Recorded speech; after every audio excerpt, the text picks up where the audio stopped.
What's up, cool people? So, yeah, new stream time in the official schedule starting today. So I kind of explained this before in previous live streams, but in case anybody missed it, basically, I've got plans Monday nights, Wednesday nights, at least for this month, Thursday nights, but after that, not so much. Got plans Friday nights, um, not so much Saturday nights, but because I usually help out with stuff at church on Sunday mornings, uh, like, I guess the rest of this month, I'll have Saturday as my just kind of chill stream time. But after that, I think I might shift it to Thursdays. Not 100% sure on that, but it's assuming it shifts to that, it'll be a little bit later than this start time, just because of other things that might be going on. But I don't know. There's a lot of stuff that's kind of in flux at the moment, and it makes it an odd time to try and figure out a new streaming schedule with other things around that being a bit inconsistent at the moment. But anyway, um, this is going to be, at least for the most part, the new standard day and time for my kind of recording session streams, doing the Bible study and let's play style stuff. Um, so yeah, and then the other stream throughout the week, whether Saturday or Thursday, will be just kind of chill, hang out, do whatever type stuff. But yeah, not too much else to say. I'm officially in the new job flow, or at least figuring out the flow, but I'm in, the new situation at least. So, yeah. Thus the change in my stream schedule and needing to get other things figured out like that. Uh, I also just ate, so forgive any extra, hiccups or other weird things, weird sounds coming from me. Anyway, I suppose I will go ahead and run the Twitch ad while I shift things over to Bible study. And yeah, then we'll get started with Ruth, another book of the Bible that we can get rolling on. Ruth is a lot shorter than like any of the previous books of the Bible, just so you know. But that's what's next, so that's what we're doing. Anywho, okay, transition time.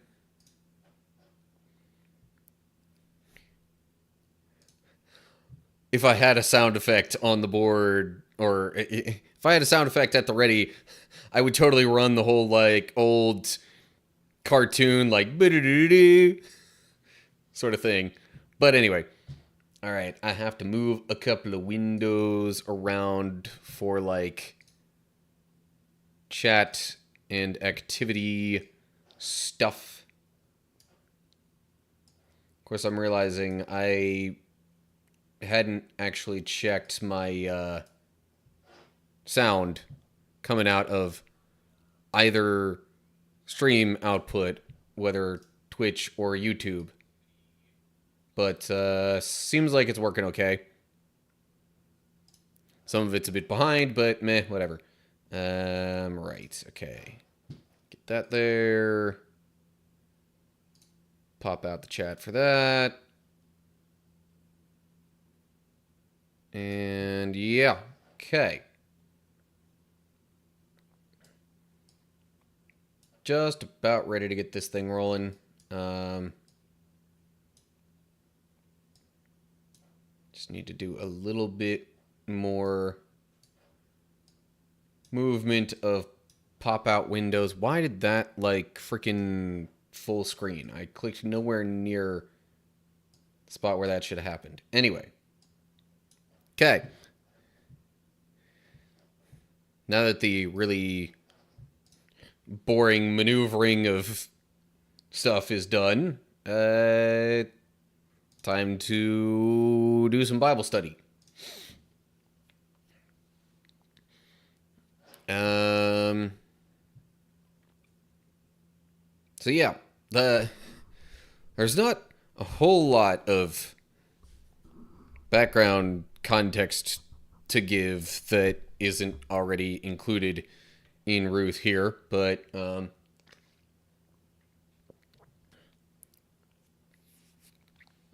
so broader scope of what's happened in the Bible thus far was, in Genesis, God made the world, people messed up, God flooded the world, started over with Noah and his family, and then a bunch of generations later, we get Abraham. He's promised by God that he'll have a certain bit of land to, have as his inheritance, and like his descendants would inhabit that land. Thus, we get the idea of a promised land, but a few generations later, they're kind of forced out of there by a famine to live in Egypt. But then times change in Egypt and they're being harshly treated. So then they cry out to God, who delivers them through Moses. They all leave, head to the promised land. They don't get to head in right away because they're basically a bunch of scaredy cats at first.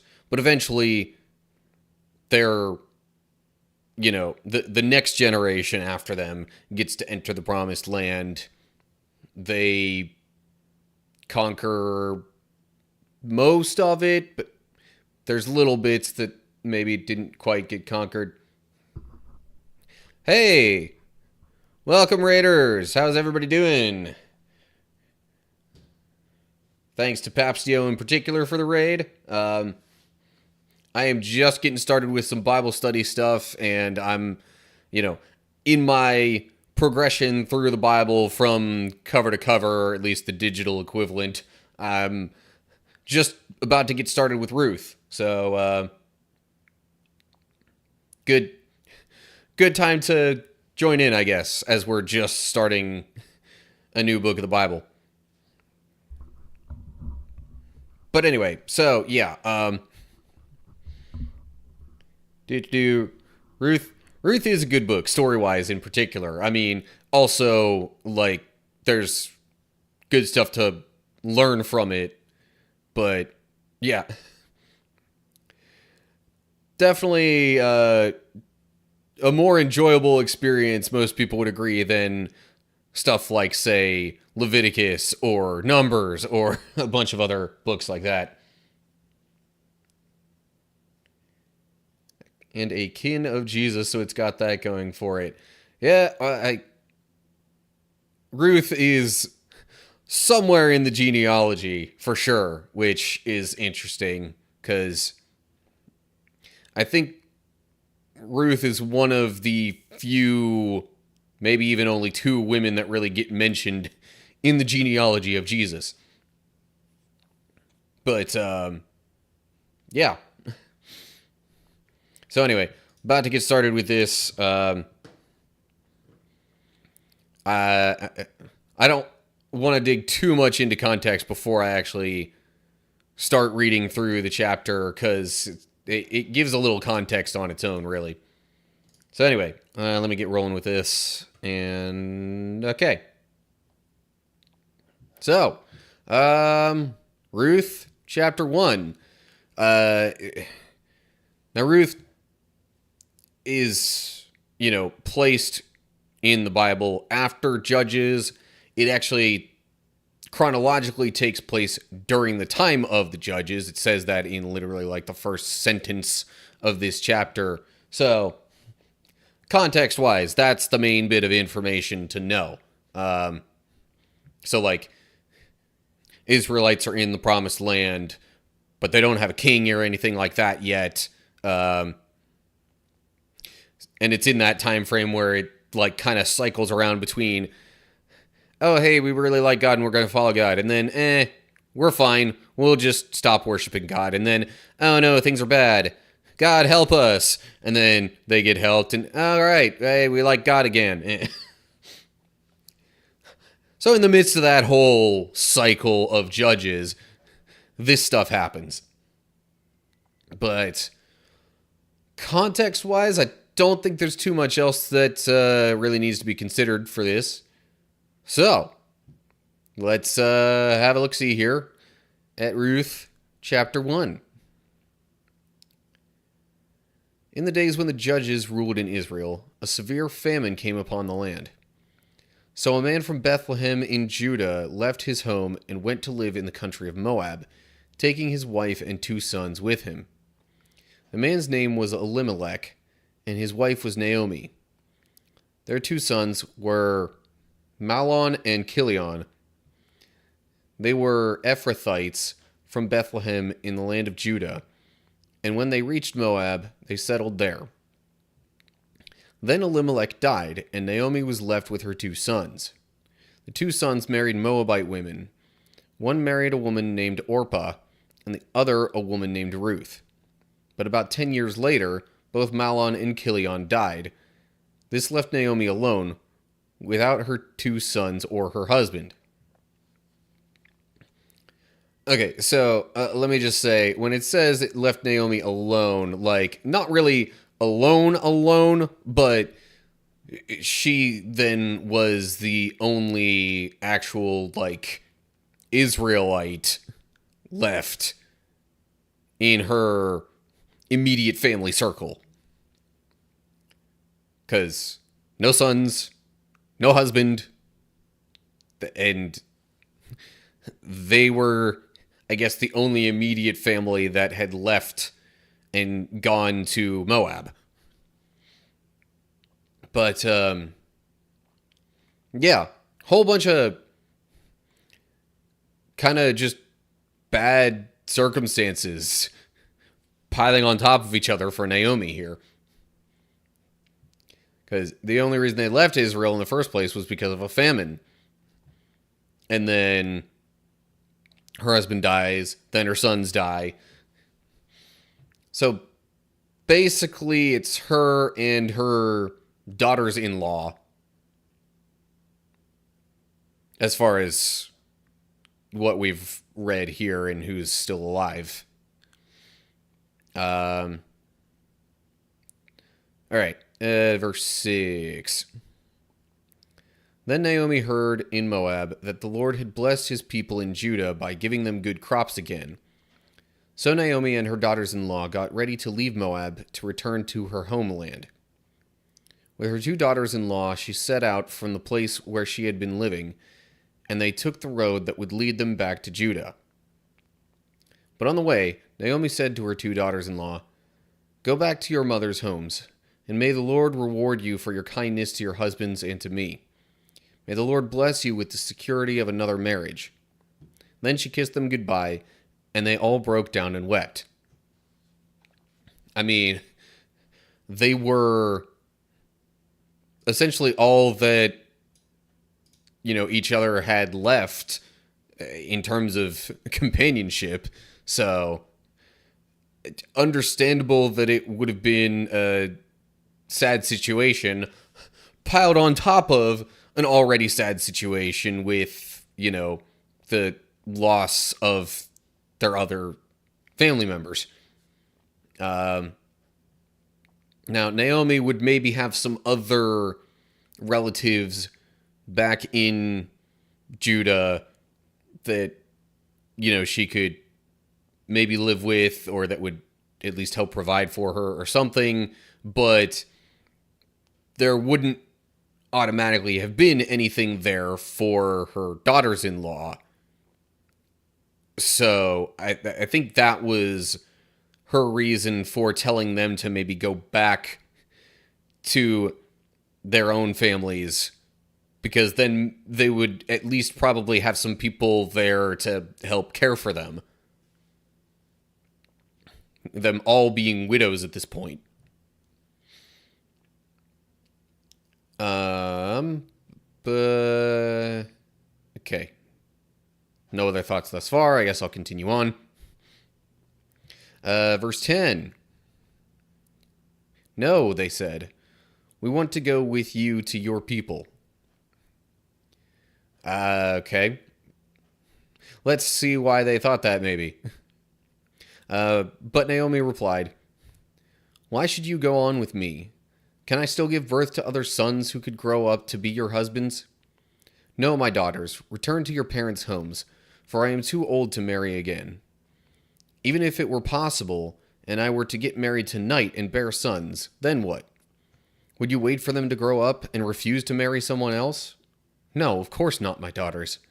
Things are far more bitter for me than for you, because the Lord himself has raised his fist against me.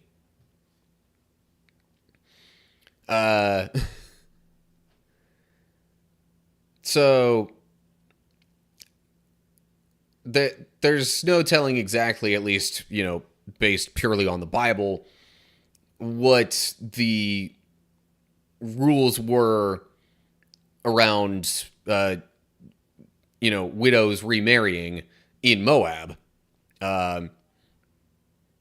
In Israel, I'm pretty sure it had to be someone else within the same family line. Like, there was sort of a next of kin process that they typically followed regarding, who would marry the widow to, help provide descendants for the man who had died, in order to, preserve their name and their family legacy.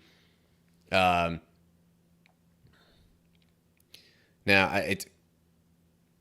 with that in mind, assuming Naomi was aware of that, it makes all the more sense why she would have wanted them, her daughters-in-law, to go back to Moab.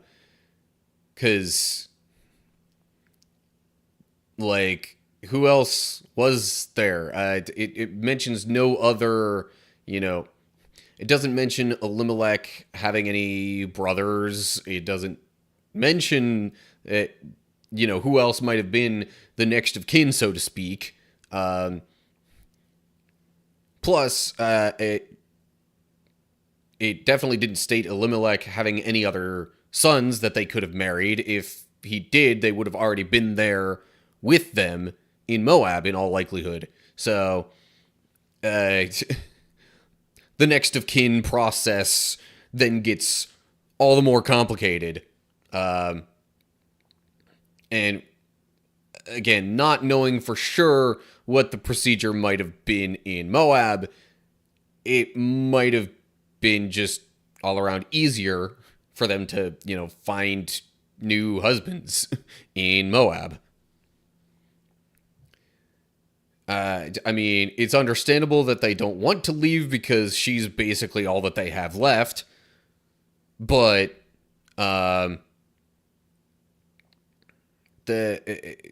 for her, she's like, no, it's better for you to go to your own land, because, I'm not going to be able to provide new potential husbands for you. I'm too old to have more children anyway. And even if I could, you really going to wait until they're grown up to marry them? No, that doesn't make sense. So anyway, she's kind of insisting on them going back to Moab, even though they don't want to. And then I think we left at verse 14. And again they wept together. And Orpah kissed her mother-in-law goodbye, but Ruth clung tightly to Naomi. Look, Naomi said to her, your sister-in-law has gone back to her people and to her gods. You should do the same. But Ruth replied, don't ask me to leave you and turn back. Wherever you go, I will go. Wherever you live, I will live. Your people will be my people, and your God will be my God. Wherever you die, I will die, and there I will be buried.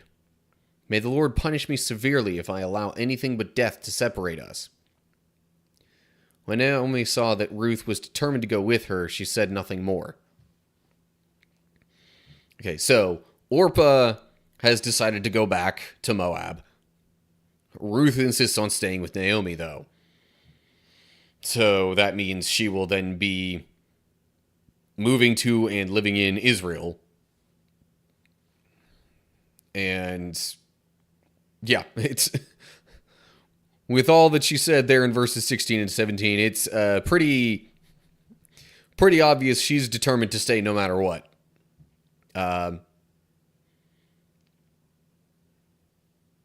It doesn't exactly say why she still wants to stick around with Naomi, but again, like at least in terms of immediate family ties, Naomi might have basically been all that she had left. There's nothing really stated in here about the family situation of Ruth and Orpah back in Moab. Anyway, so moving on to verse 19. So the two of them continued on their journey. When they came to Bethlehem, the entire town was excited by their arrival. Is it really Naomi? The women asked. Don't call me Naomi, she responded. Instead, call me Mara, for the Almighty has made life very bitter for me. I went away full, but the Lord has brought me home empty. Why call me Naomi when the Lord has caused me to suffer, and the Almighty has sent such tragedy upon me? So Naomi returned from Moab, accompanied by her daughter-in-law Ruth, the young Moabite woman.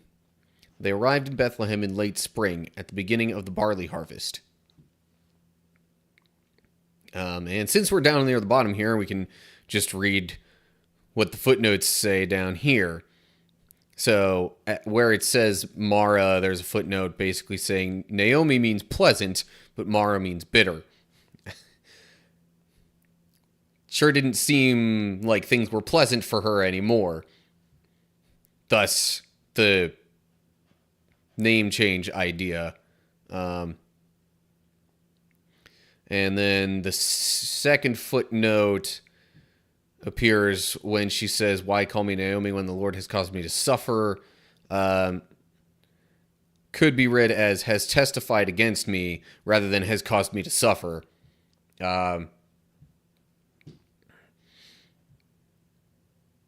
Who exactly the Lord would be testifying to, but, it's still a similar idea, that basically it seemed like God was against her.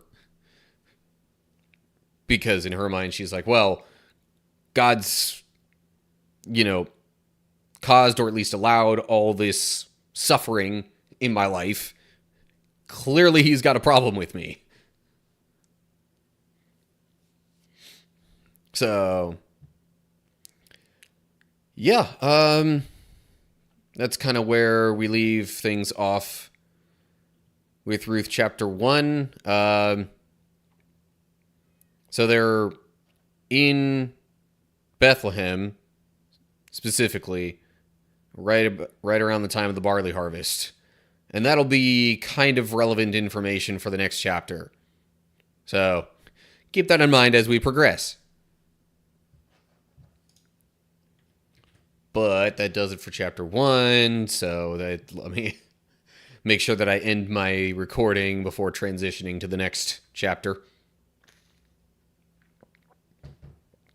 Yeah, I am recording this stuff, by the way, but, don't let that keep you away from putting comments in the chat or whatever. Just I can edit those parts out anyway, especially if it carries on for a while and isn't exactly super duper relevant.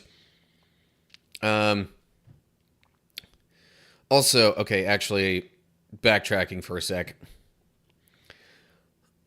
I don't want to get too much into it, but this is one of those examples in the Bible of, people having their names changed. This one is a very voluntary one, but like, I know there's more surrounding the issue of, most people nowadays getting their names changed and whatnot, and usually there's the whole transgender issue surrounding that. I'm not commenting on that, but like, for the people who specifically are just like, no, I refuse to use a new name for you. New names happened all the time in the Bible. Like, that isn't really the issue. You're just being stubborn because you know what's associated with it.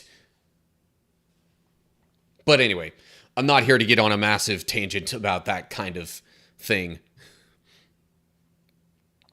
I mean, if you want other examples, I mean, Simon got called Peter. Saul became Paul.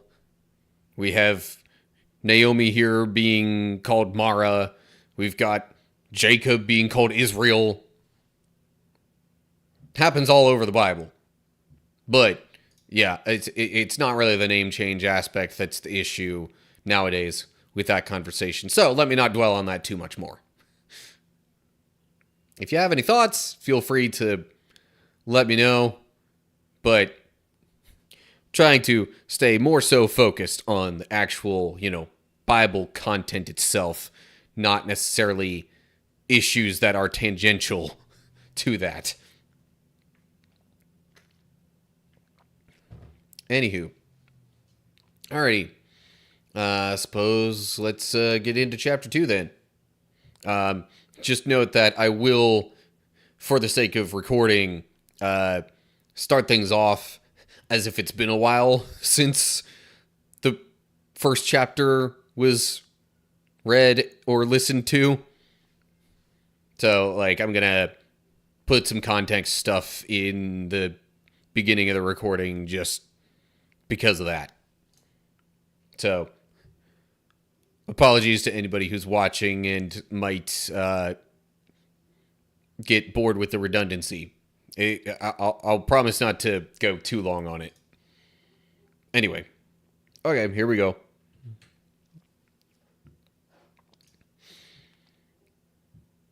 Okay, now we're looking at Ruth chapter 2. So, Naomi / Mara, I think it's still going to refer to her as Naomi, but she and her husband and sons moved away from Israel to live in Moab because of famine. Her husband and sons died there in Moab, but the Moabite wives of her sons were still alive. They had then heard that, things were good in Judah again. Naomi, of course, wanted to go back because she didn't have any male family members in Moab to help care for her. So she wanted to head back, but she didn't think it would be a good idea for her daughters-in-law to go with her because odds are they'd have a better chance of finding new husbands in Moab than in Israel.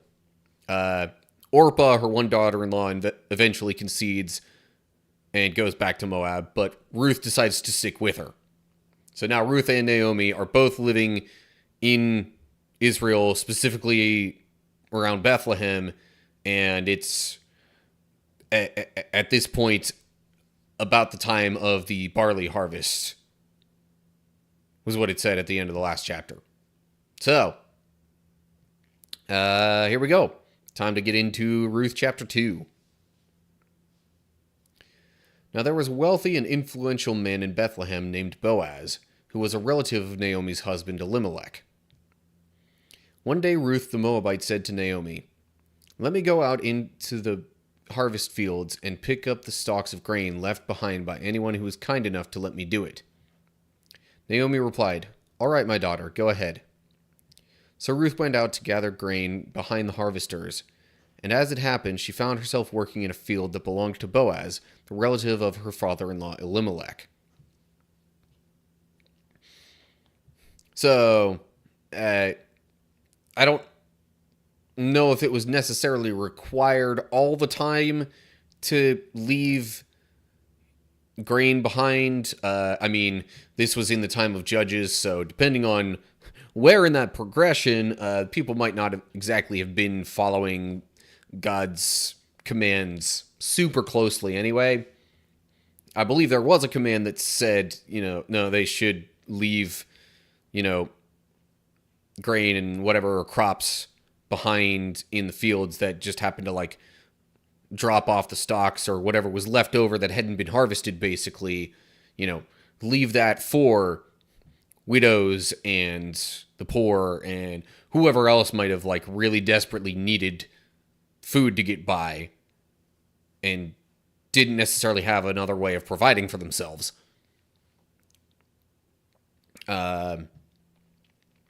But there's really no guarantee of that, especially for an outsider, essentially, like Ruth was. But she figures that's at least one possible way to, gather the grain and get some food for her and Naomi. So Naomi's all good with it. Ruth happens to, do this in a field that belongs to Boaz, who was a relative of Naomi's husband, Elimelech. So he's a possible candidate for, next of kin considerations as far as, marrying Ruth would be concerned. But we'll get to that a bit later. Okay, verse 4. While she was there, Boaz arrived from Bethlehem and greeted the harvesters. The Lord be with you, he said. The Lord bless you, the harvesters replied.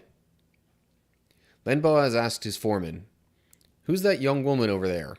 Who does she belong to? And the foreman replied, She's the young woman from Moab who came back with Naomi. She asked me this morning if she could gather grain behind the harvesters. She has been hard at work ever since, except for a few minutes' rest in the shelter. Okay, so it's not stated exactly how the foreman knew this, but he, through some way or another, knew that Ruth was, Naomi's daughter-in-law, I guess.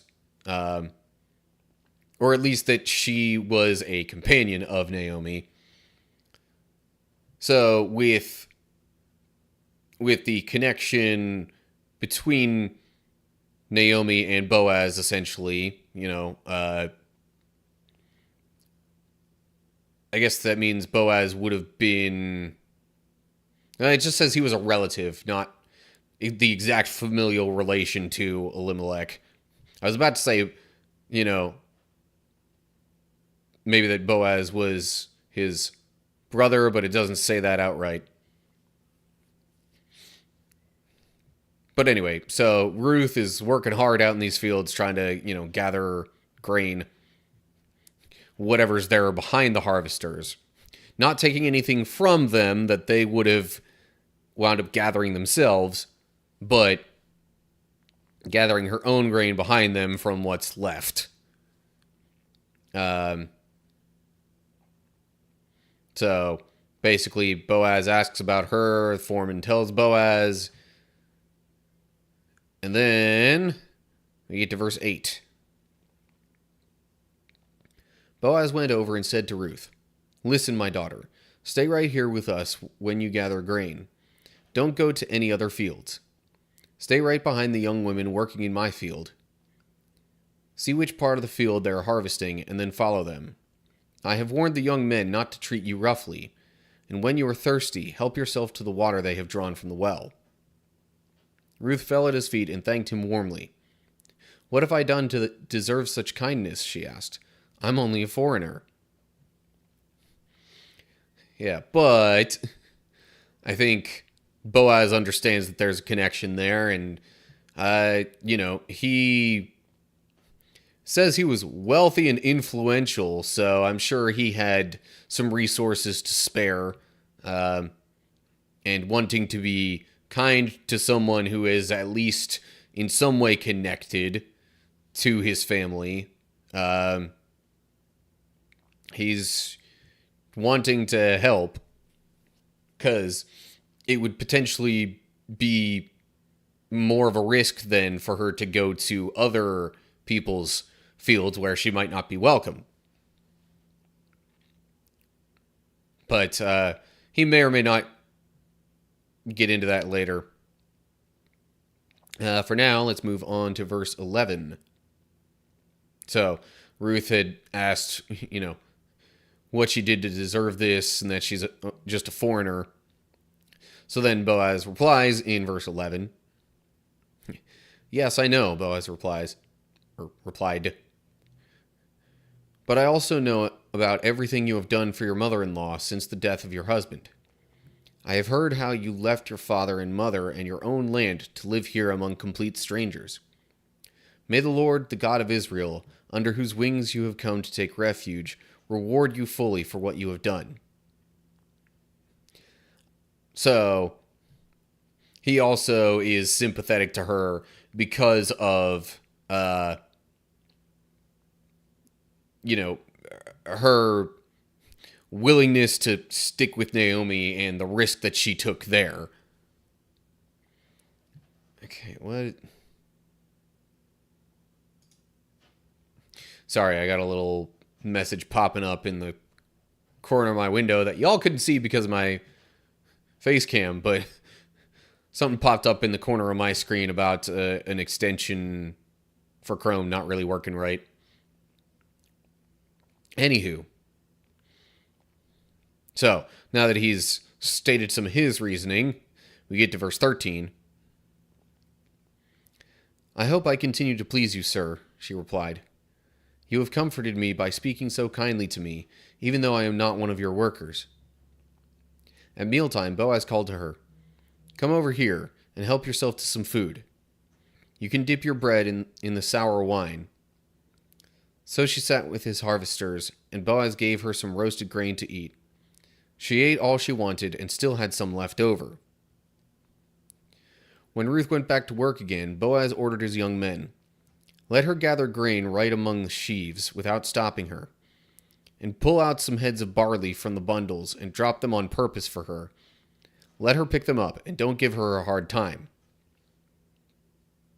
See, this is where he's really going above and beyond what was necessary. Because, first off, he didn't have to invite her, to a meal.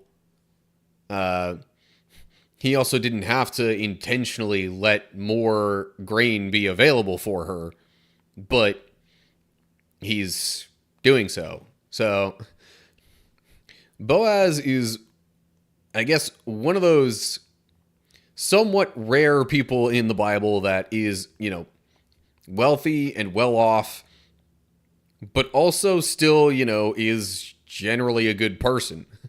There's a lot of rich people we hear about in the Bible who aren't so great people. Boaz is not like those others, though.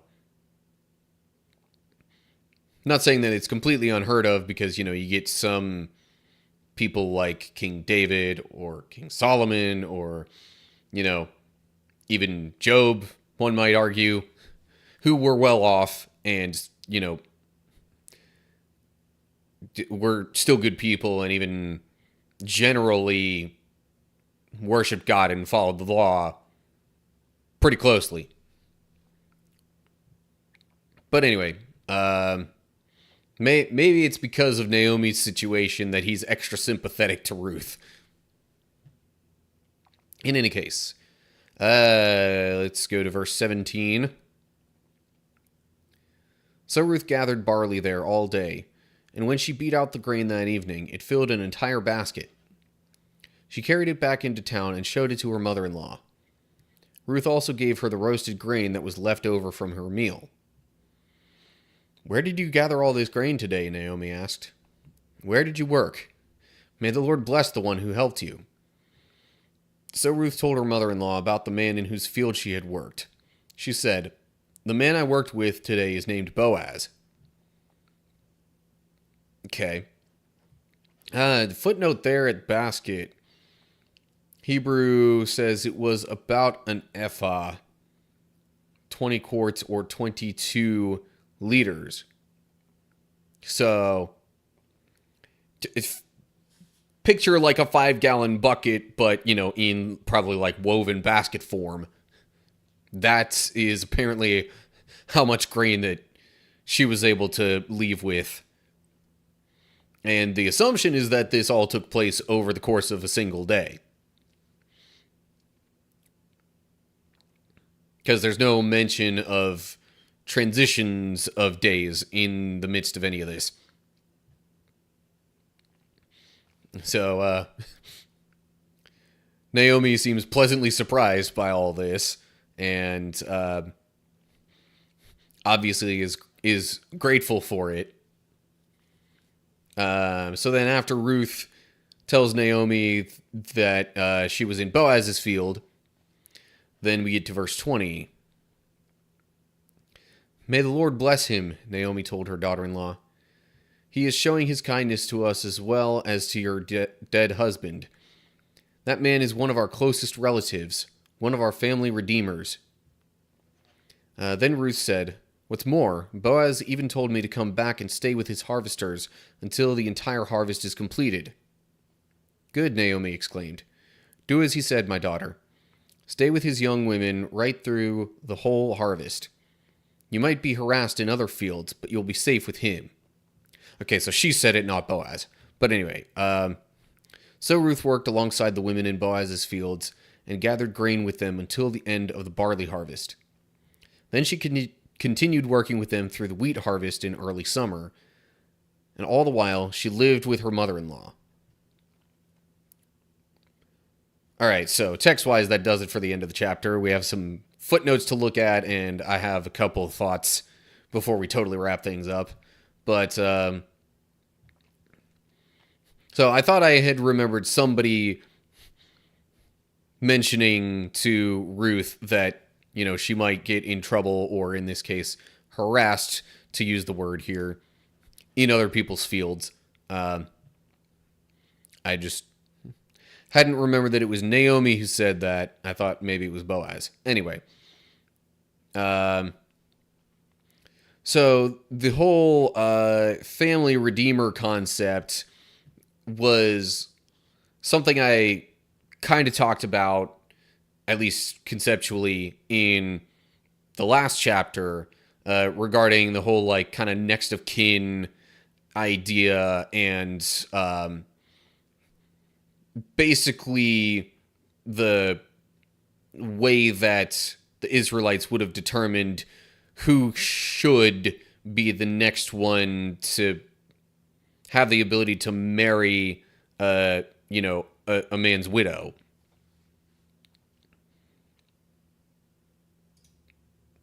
So that it's saying he's one of their family redeemers, not saying that he's the only one, but he, I guess, would be pretty early in the line of progression, so to speak, for someone who would potentially be able to then marry Ruth and carry on, the name, the legacy of Ruth's, at this point, deceased husband.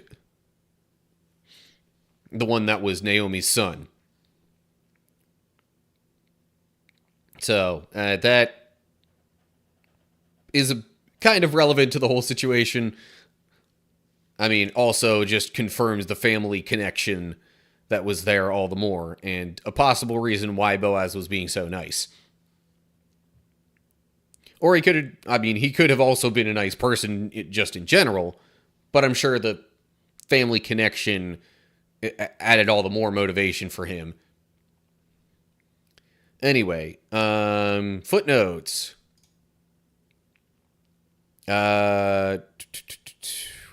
Hebrews says to the living and to the dead. So I guess it would then read like he is showing his kindness to us as well, to the living and the dead, which would possibly, I guess, refer again to the familial connection, and that, like, even though the direct relation there was through those who had passed, he's still wanting to help the living relatives of those who had passed, who were directly connected to him. Something to that effect. Anyway, and then this footnote. Hebrews says Ruth the Moabite specifically, but, like, I don't think that needs to be specified here. I guess maybe that would have just put extra emphasis on the fact that, at least to him, she was a foreigner. Like, there was no direct connection there. But, despite that, Boaz was still choosing to be kind and not only help her out that day, but ensuing days afterward. Apparently through the entire barley harvest and even the wheat harvest after that. And maybe even beyond that, but that's all the further we've gotten in chapter 2. So, that wraps it up for this chapter and my thoughts on it. All right. Bible study recording is done. These chapters are not as long as some of the other ones that I've done recently, so it didn't take a whole lot of time. And there's actually only 2 more chapters in Ruth, which makes it by far the shortest book of the Bible that, you encounter up to this point. But 2 chapters a week is the plan. So we'll continue from that point next week. I also edit these down into smaller, chapter by chapter videos and whatnot. So if you're interested in those, feel free to check them out on my YouTube channel. But now comes another transition time in the stream, because I'm done with the Bible study and going to then shift things over to some gaming, specifically Kingdom Hearts. So, I guess I'll run an ad break while that's going on, and meanwhile,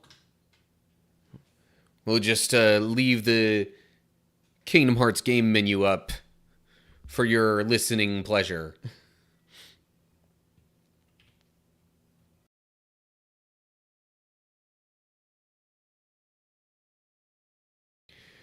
Suddenly realizing there's no ad available for me to do for another few seconds. Anyway. There it is.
Okay, so, stream's a little bit further behind than I realized, especially on Twitch, but, oh well. We shall carry on.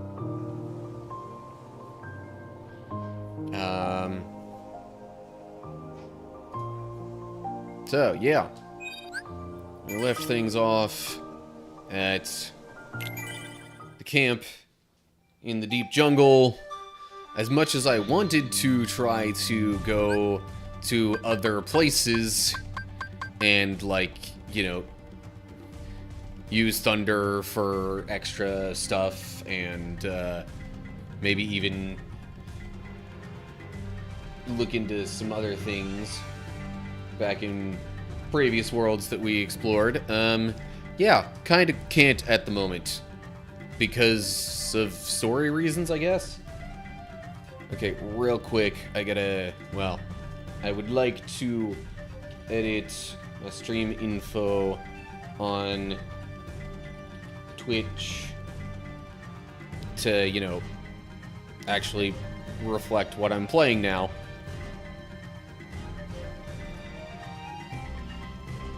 Okay, there we go. Alrighty. So...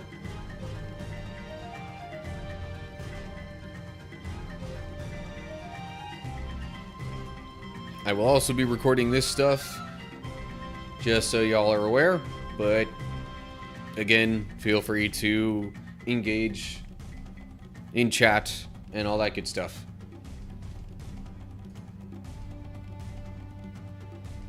So, here we go. Recording time.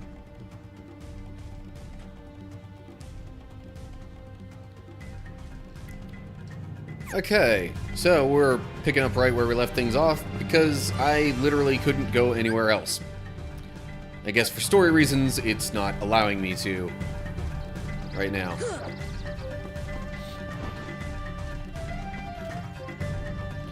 Heartless!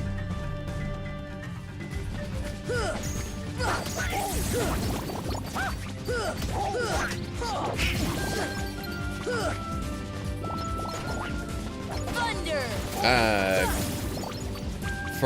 I kind of forgot that I put thunder at the Y button, but why wouldn't I have put thunder at the Y button? That's just the most logical place to put it. Fire's at A. I need to remember that. I actually wanted to use fire there, not thunder. But oh well.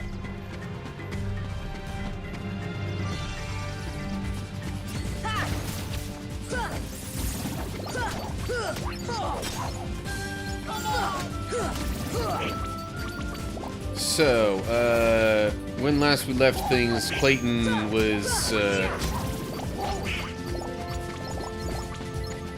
angry, essentially, with the fact that he wasn't able to hunt the gorillas, or at least that the others didn't want him hunting the gorillas.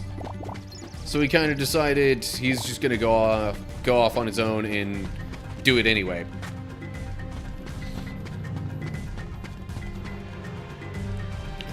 I think this is where I'm supposed to go, but maybe not. If it's not, we'll figure that out here in a bit. Come on!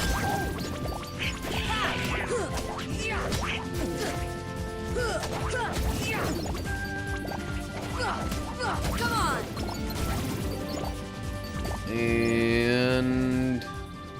okay, another gummy block. But we're not here for gummy blocks. I mean, they're fine and all that, don't get me wrong. I have no issue with getting gummy blocks. But, yeah. Ultimately...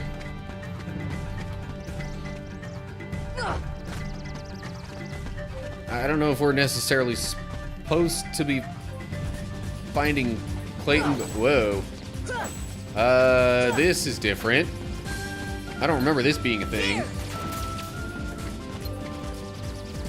Thunder! What am I even supposed to do to these guys? Can I do anything to them? Oh, hey, I got one.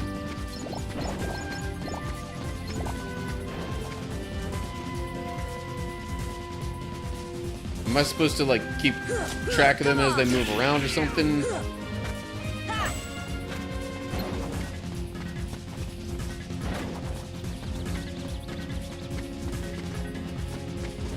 I have no clue which one I'm supposed to hit at this point. Hey! Okay, so maybe it's just supposed to be like this the whole way, where you do sort of a, you know,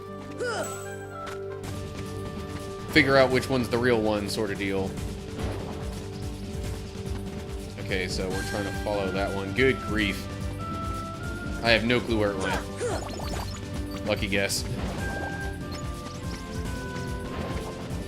Okay, so follow that one. It seems like it won't even let you lock on.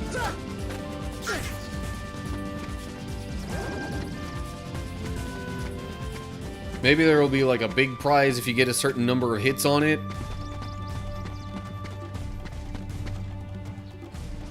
Oh, this thing. What do you want from me? Thunder. Thunder. There's a tech point. Thunder again. Thunder. I need more MP. I'm sorry. Come on.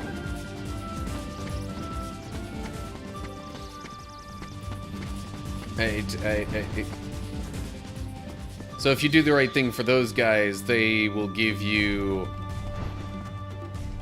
like some... They'll give you items and like a whole bunch of MP orbs. But I didn't have enough MP to get enough hits on them to make that happen.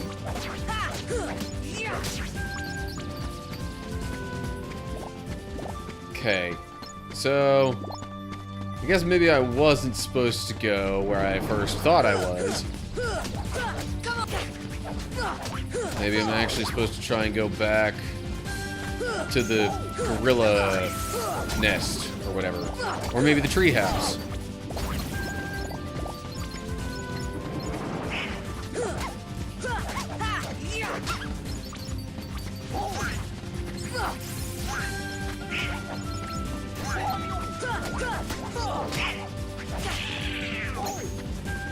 That's not what I meant to do.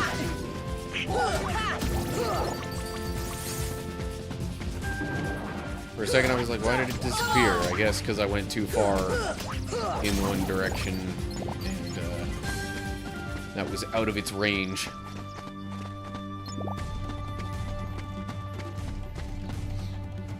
Of course, I could have tried talking to Jane to see where I needed to go. That might have been a better idea.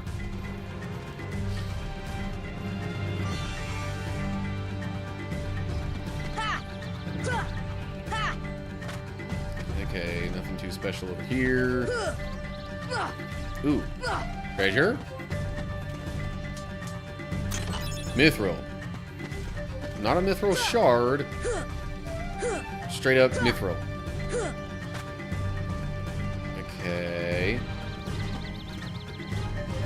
Go over this way now to more vines. Alrighty.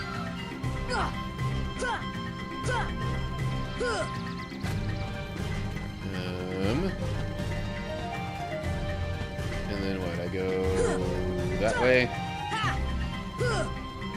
Yeah.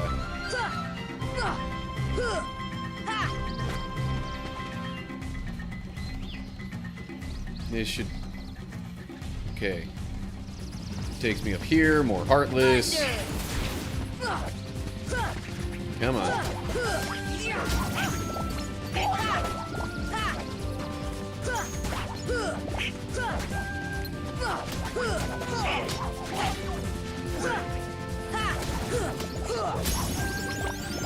Ooh. Sora's max AP went up. Nice. I might actually be able to, you know, add a new ability or something for him. Okay, well, we got another gummy there, so I would imagine we're headed the right direction again now. Although, I don't know. Because we got those heading the other way before. So this goes to the tree house. Okay.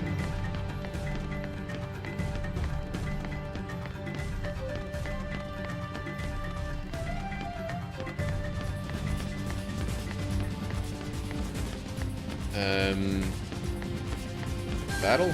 Oh, yeah. Here we go. Hiya. Thunder!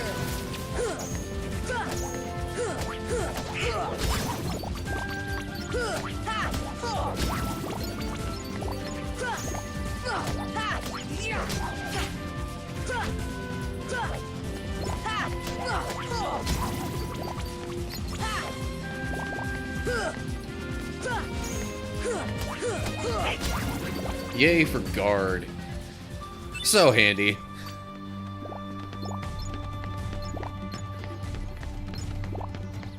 Seriously though, probably it's probably like one of the most useful abilities in the game. But doesn't seem to be much of anything here to do other than the fighting that we just did. Of course, if we jump down here, there's this save point. Oh, well, now I could go to the gummy ship if I wanted to. Huh. Alright, well, we'll save it there. I don't think I exactly want to go back to the camp. Treetop. That's different. Oh, I think there's actually like a Trinity mark in the middle of that.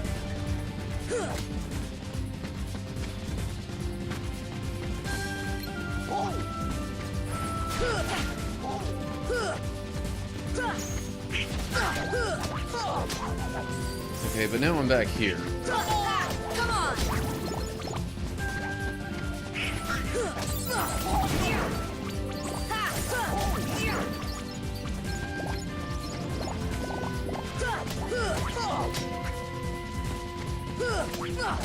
Alright, am I missing something? Maybe I should have looked up what I was supposed to do here first, but I forgot that it was so confusing. Trying to figure out what to do.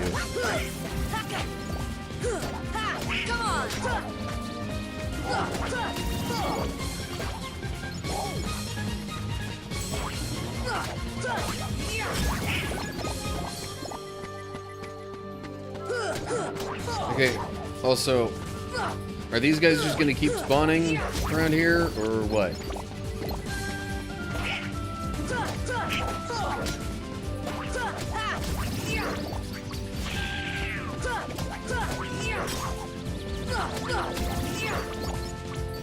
Anyone else? Yes. Nope. Not what I meant to do.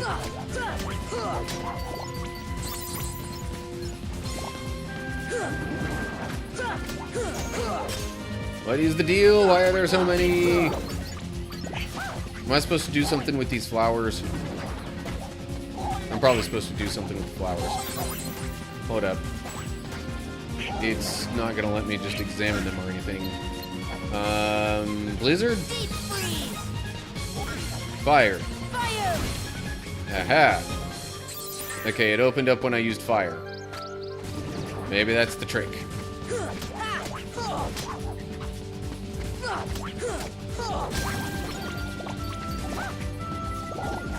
Are there still any other flowers left? Not that I can see. Got a power shower. I think that's a new one. Oh, wait. There's definitely a flower left up here. Oh, wait, no. That's the same one that I already used fire on, I think. Deep freeze!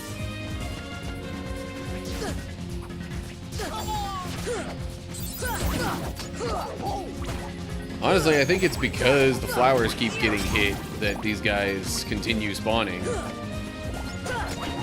Come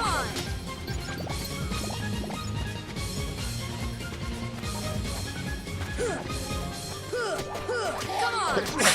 Ugh. That? Okay, for real. This is ridiculous.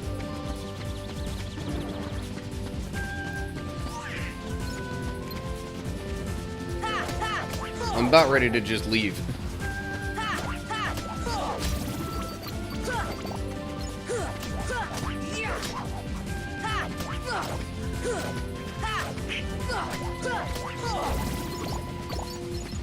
Because, like, these things won't even go away long enough for me to read what's going on with the flowers. Alright. Oh, okay, now they're showing up here. They didn't show up here before. Why did they not show up here before? Come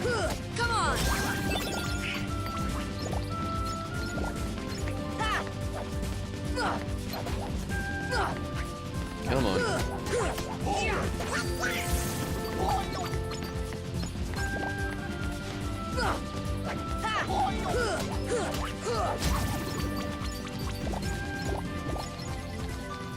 Okay, maybe now that these guys are actually spawning, something more will happen here.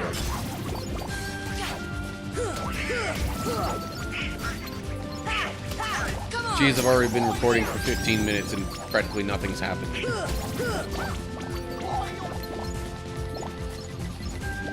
Fire.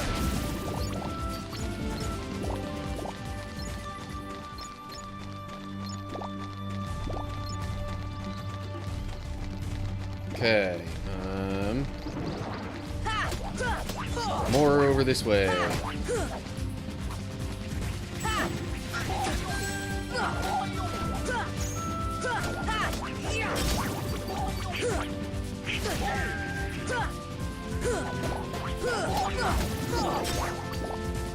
Thunder.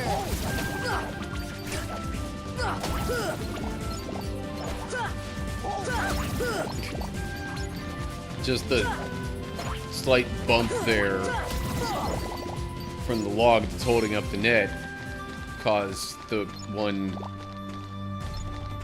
attack from the one Heartless to kind of fail. Anyway, okay.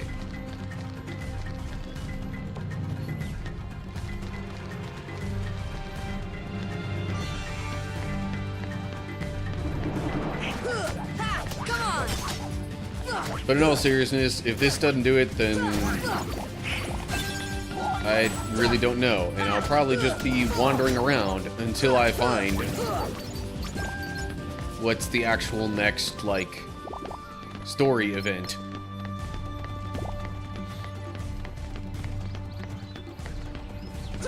And now we got shadows. As opposed to the... I'm trying to remember what the monkey ones are called. I think they're called Power Wilds.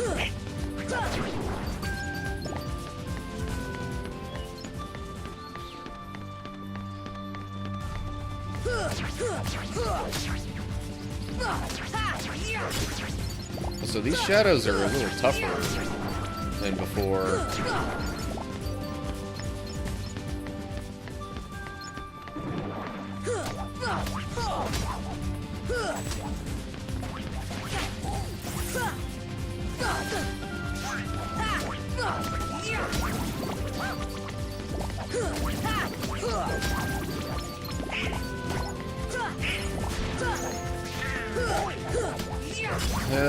Donald, why must you get knocked out or whatever so easily? Come on. See ya.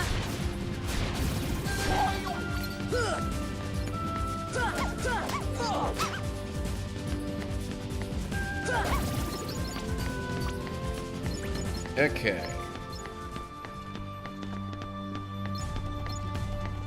Oh, geez, all that money just poof.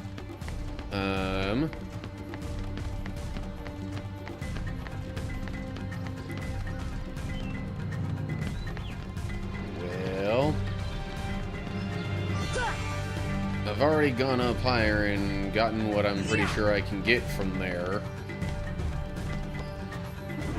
No, but there are more Heartless up here. Jeez.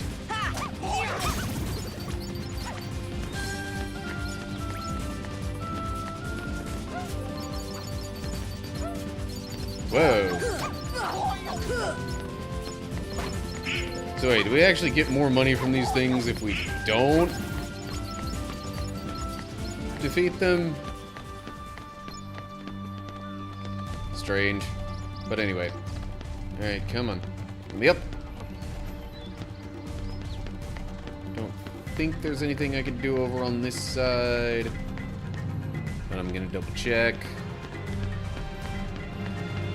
Yeah, well, never mind. Come on. Come on.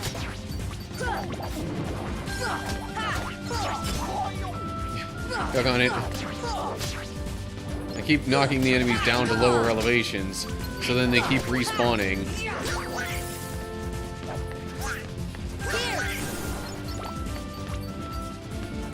Okay. That fighting's done. I think there's anything over here that's really relevant.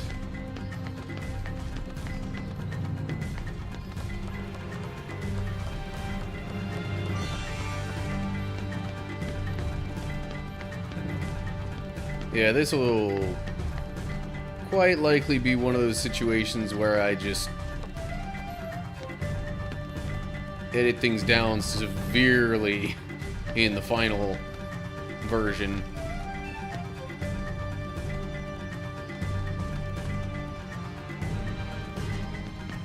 That way I won't have to, you know, have anybody watching those versions of the episodes just sit through all of this meandering around and not really being sure what to do.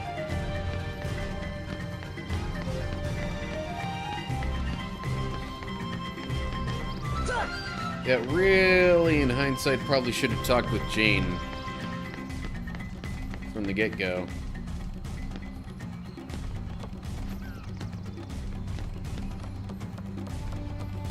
And I'm pretty sure I just used two figures of speech that mean the exact same thing.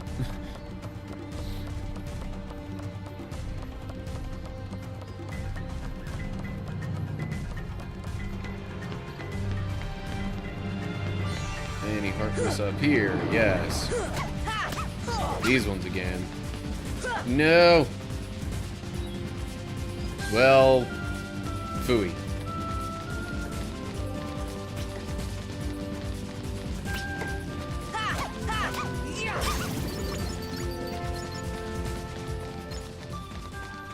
Well, I got one of them anyway. Okay, fine. At this point, we might as well go back. Just in case this all turns out to be a waste.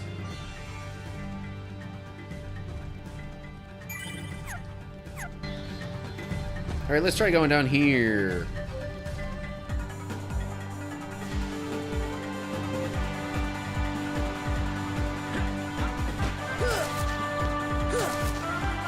I have to have Tarzan with me now, eh?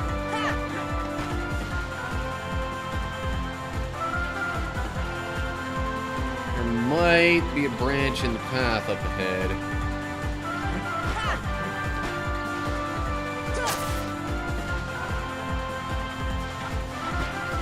Yeah. Oh.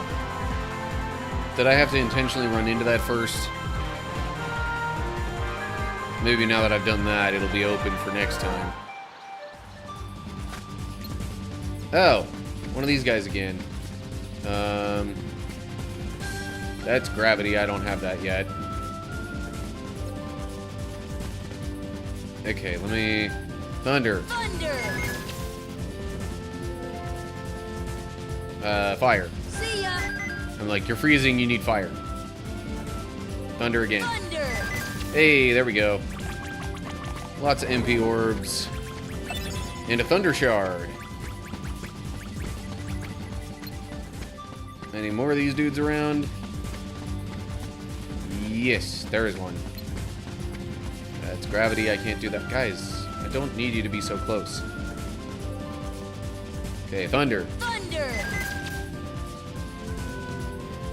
Freezing. Fire. See ya.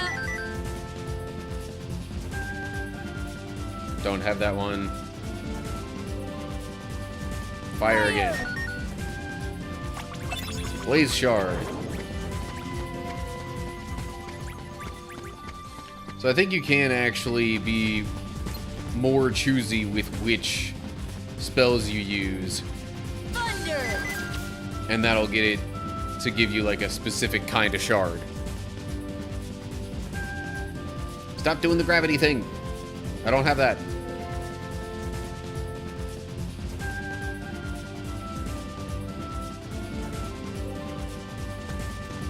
Thunder again. Thunder. Oh, really? Phooey. Anyway, okay.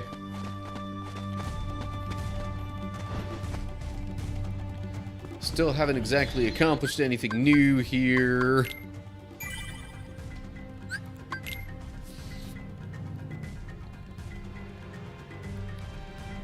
But I've got plenty of time tonight. So even if I have to record a lot and then edit a bunch out, I do not mind. However, Sora's abilities. Let's take another look. I could put Slapshot back in there, or... If I get rid of Berserk, then I could give him Sonic Blade. Boost attack power and HP is critically low. Huh.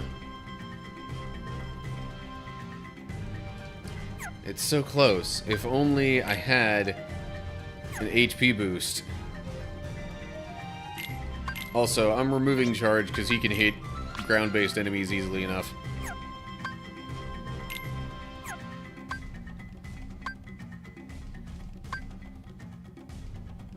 Also, I might actually swap Donald out for Tarzan, come to think of it.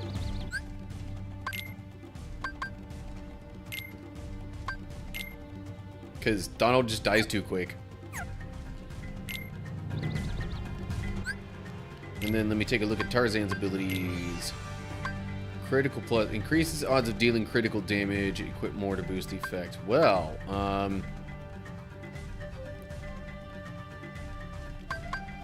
protect yourself with a cloak of air. Recharge HP with an energizing herb. Okay. If I get rid of this, I could give him a critical plus. Yeah, let's go with that. Alright. Let's try talking with Jane and see if she has anything to say. Do hope Mr. Clayton's safe. No, really.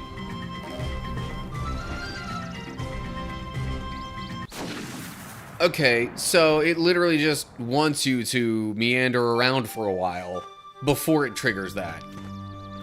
Huh. Oh well.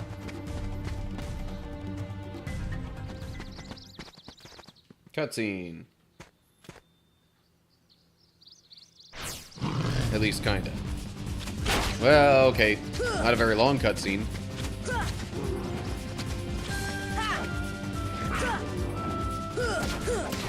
Ouch.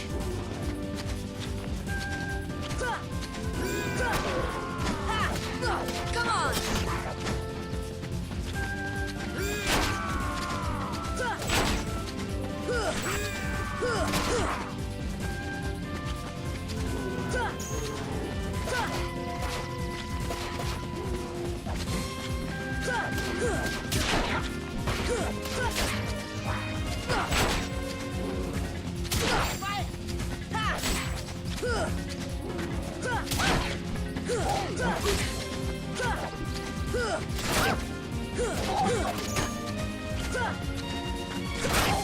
Seems like I can't even get a full combo in on Savor anymore. Okay, anyway.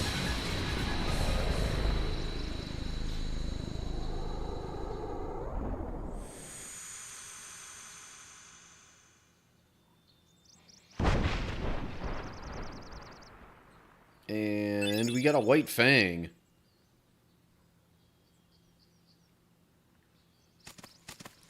More cutscene.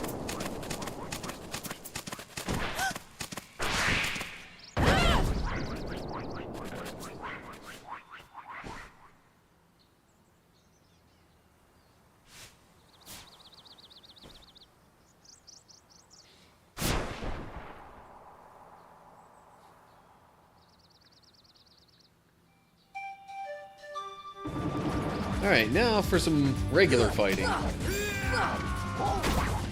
If I... Nope, that's...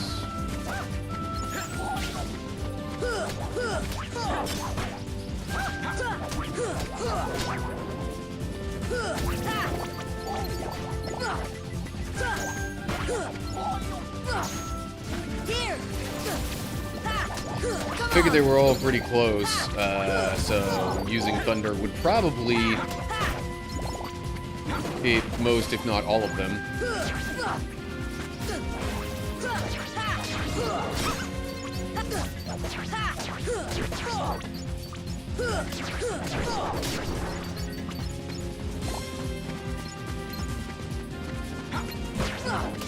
Come on.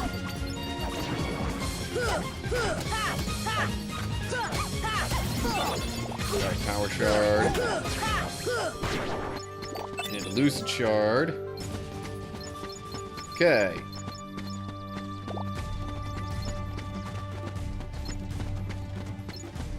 But, progress, finally.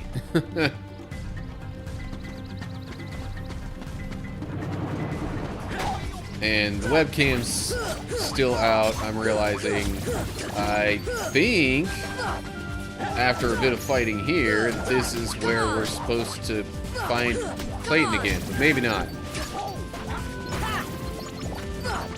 This was definitely the direction in which we heard the gunshots. Okay, but there's no other scene here at the moment. So maybe I'll bring the webcam back. Is it gonna have me go back to the tent again? Oh, this thing.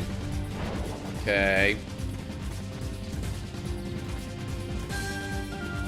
Did it go back to the same spot? Yes, it did. No, never mind. That wasn't the right one. It was over there, I guess. Okay. This one? No. Ugh. I am apparently terrible at this.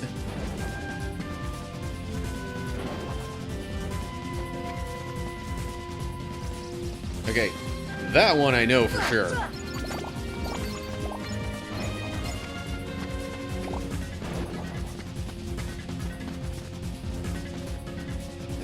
Not totally sure on that one. I was trying to hit the one in the middle, actually, which was the right one. Dang it. Okay.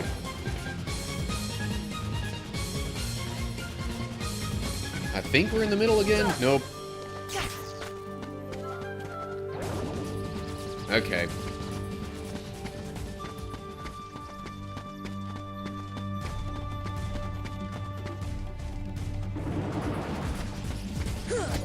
Come on. Thunder. Come on. Thunder. Like, I'm about to go back into the tent either way. Ooh. Protera chain. Not just protect, but Protera. Ooh, wait. I'm like, yes. Let me slip on the banana peels and get more money. As long as that doesn't hurt me, I'm fine. I'm fine with that happening. Oh, okay. More story progression here, at least a little bit, I guess. Hey, where's Jane? What's wrong, Tarzan? Something coming. Jane, danger. Jane near treehouse. Sounds like trouble. Let's go. Okay, so now it specifically says to go to the treehouse. Would have been nice if it said more stuff like that earlier. But anyway, whatever. I'll have like maybe 10 minutes or so worth of stuff to cut out of the recording. Alright, so going to the treehouse, which means this direction.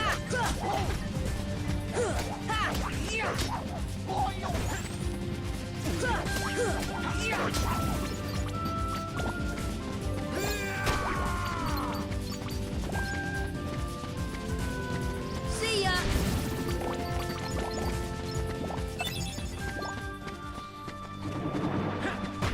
Oh, got it.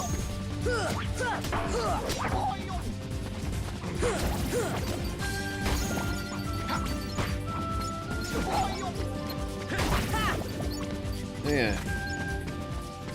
It said I got a Proterra chain from an earlier bit of fighting. Let me real quick.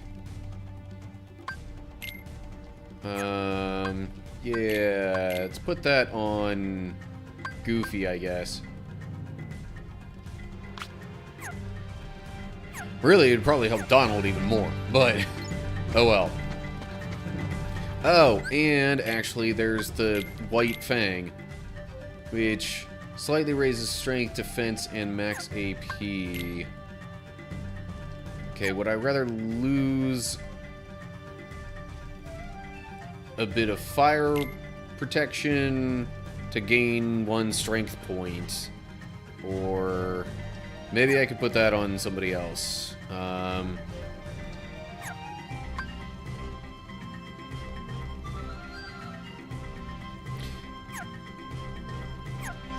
Yeah, I might save that for later.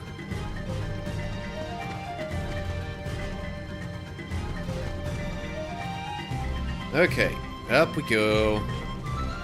Headed toward the tree house.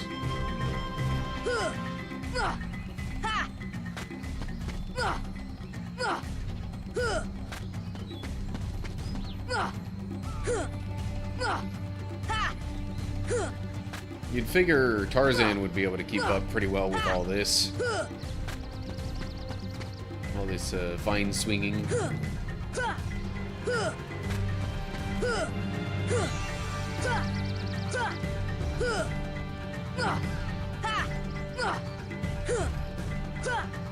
Alright, and then we go up this way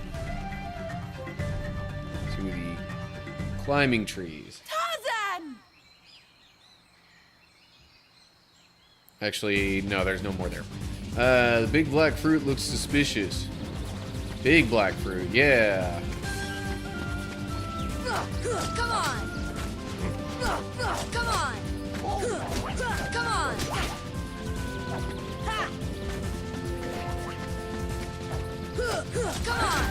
Am I supposed to keep attacking the big black fruit, or am I supposed to use magic against it? I honestly can't remember. Oh, hey, there we go.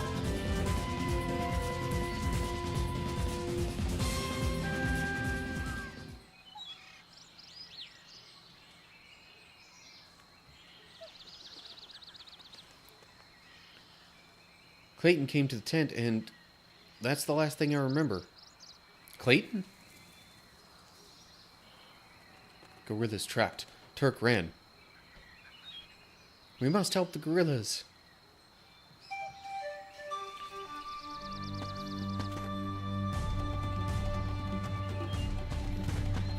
For a second, what I saw looking over in the corner there looked almost like the Cheshire Cat, but no, it's just Jane and Turk. So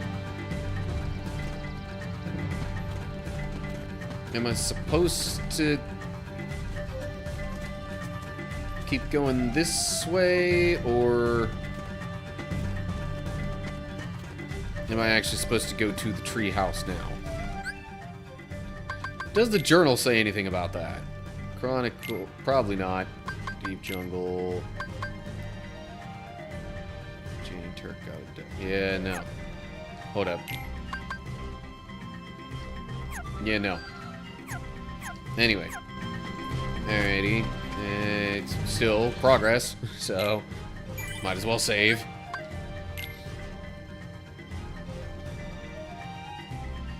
Come on, there we go.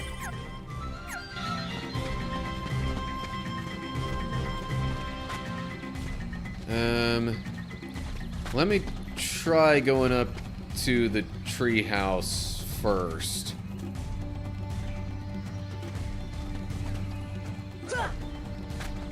But like, it put me right there. You would think that's where I was supposed to go.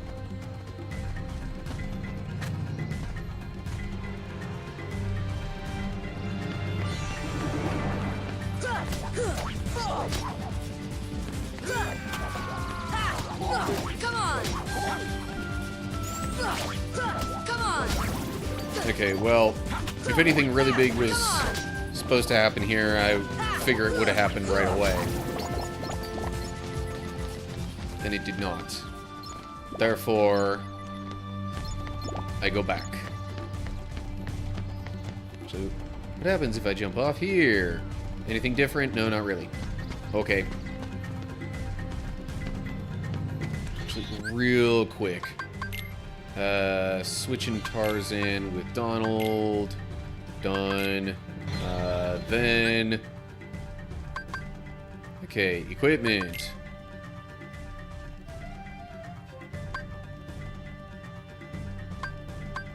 Oh, I totally didn't need to make that switch to do the equipment stuff like that. Okay. No. Equipment. Donald. Okay, Donald's got the Inferno Band already. Red Fang. Slightly raises strength, defense, and max AP. I'm gonna look at abilities real quick. Donald doesn't need the AP. Goofy could use a little bit. So could Sora. Has a 30% chance of unleashing a finishing combo attack that renders surrounding enemies unconscious. That's not bad. I'd rather have that than Sonic Blade, really.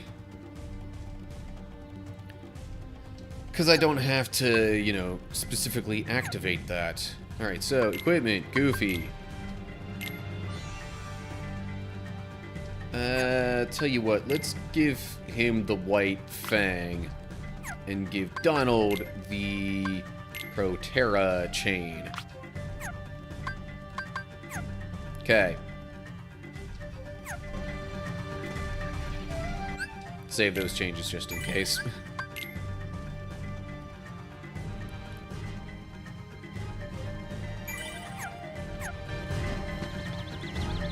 Okay, and then I guess we'll go back down here to get back to the camp quicker.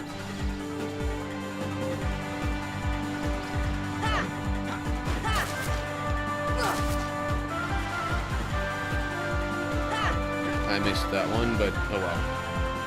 I don't think that's a big issue.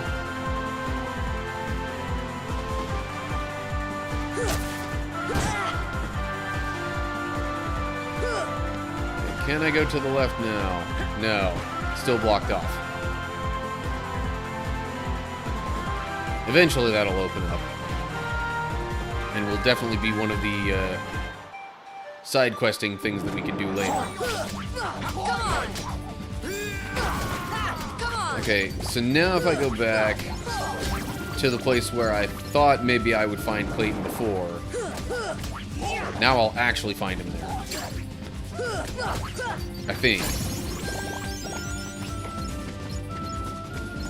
Did that just say Goofy learned Tornado?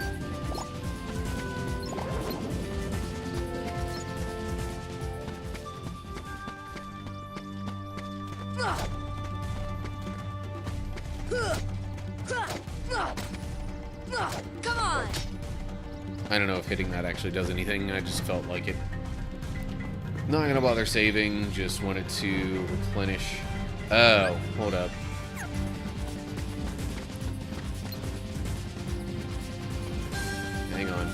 Can't see because of allies.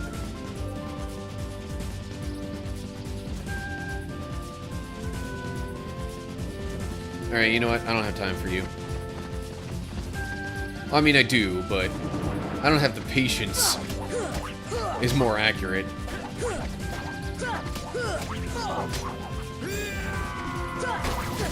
I figured one of them was about to attack me.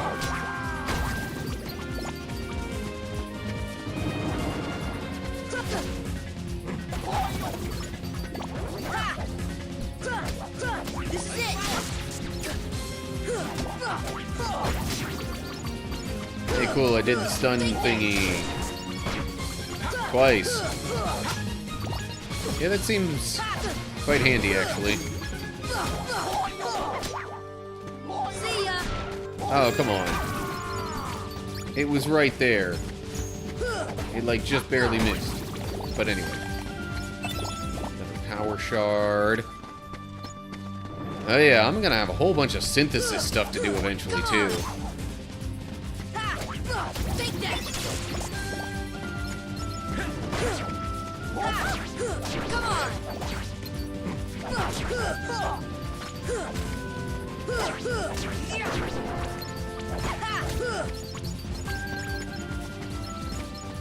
Okay. This is the way to go, right? Yeah, cliff. Yeah. Okay. Finally.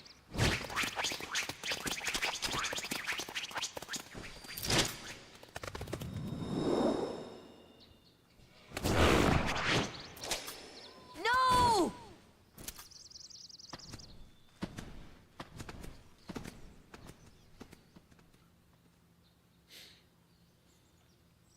Clayton?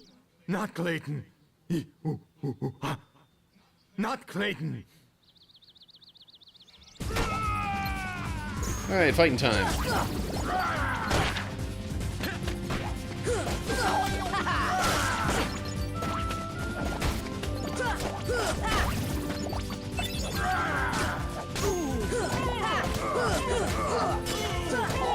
This is it. Yeah, let's get him trapped in a corner.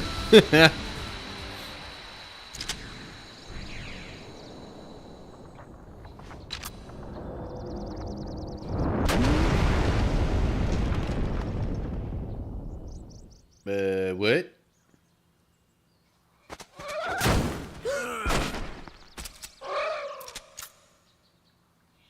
Also, did Tarzan legit just get shot there, or was that a hit from the whatever chameleon thing that Clayton's riding on?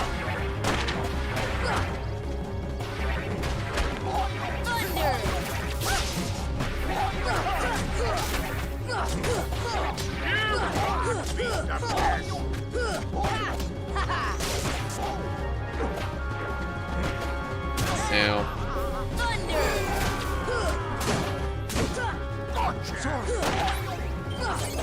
hey, thanks for the health there, Tarzan.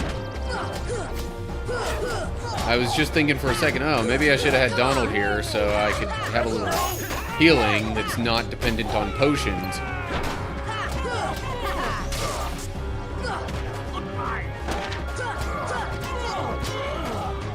Yeah, you say goodbye, but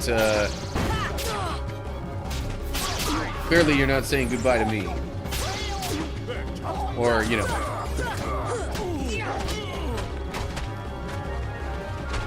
It's not because you'll be getting rid of me. Cue the, you know, call an ambulance, but not for me. Kind of like meme thing or whatever you want to call it.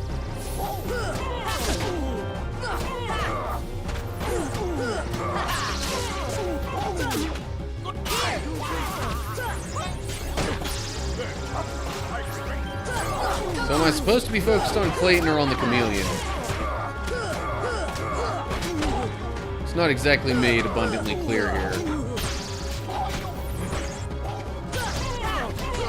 Ouch. Hey, thanks again, Tarzan. I think Tarzan actually has like healing magic of his own.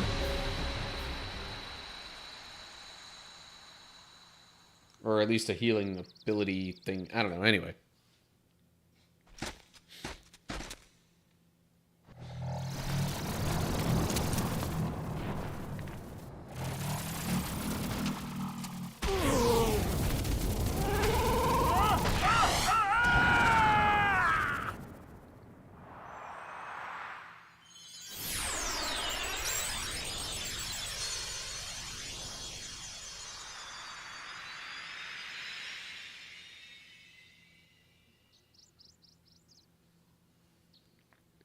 Hey, speaking of healing, I have cure now.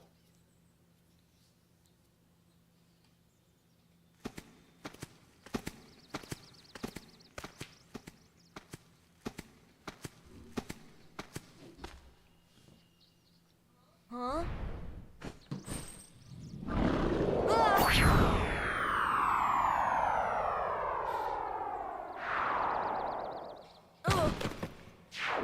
Whoa!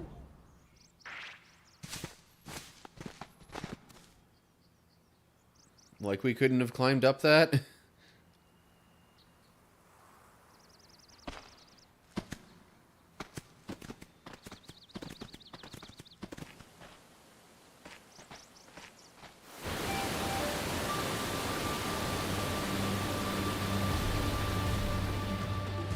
Tarzan home.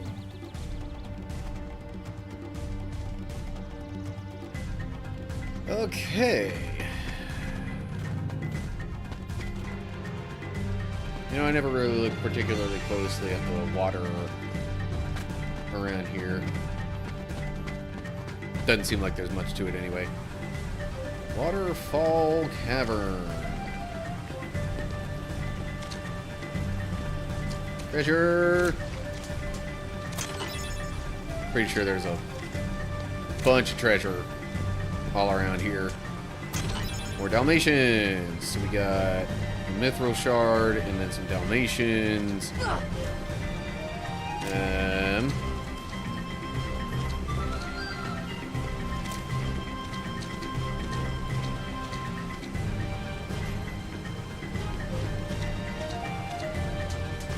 Another chest. Orichalcum.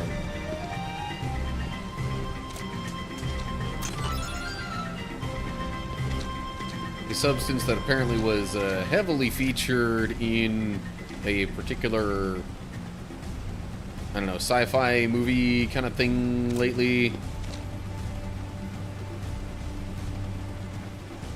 I'm not sure which one in particular. I just remember seeing a Cinema Sins video where they just ripped on that a lot.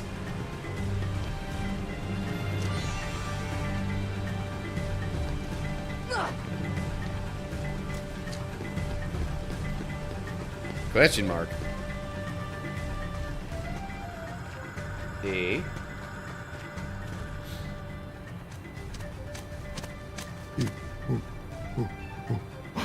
This is your home? But that means... Huh? Oh. The waterfalls. They're echoing all the way here. Friends there. Sea friends. Oh, now I've got it. Ah means heart. Friends in our hearts. Heart. Oh, so that's what it meant. Jeez, don't sound so Friends. disappointed, Sora. Same heart. Clayton. Lose heart. No heart. No sea friends. No heart. No friends. Sorry about what I said. I'm sorry too. Yeah, all for one, huh?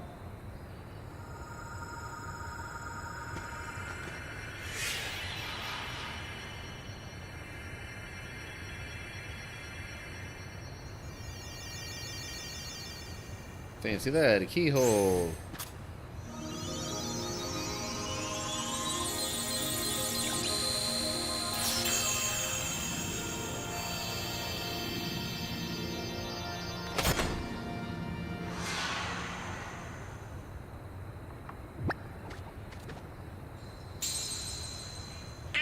yummy. But it's sure not the king's. I think someone has a new admirer. No, no, no, no. Daisy would kill me. Ooh. Got a Nevi gummy.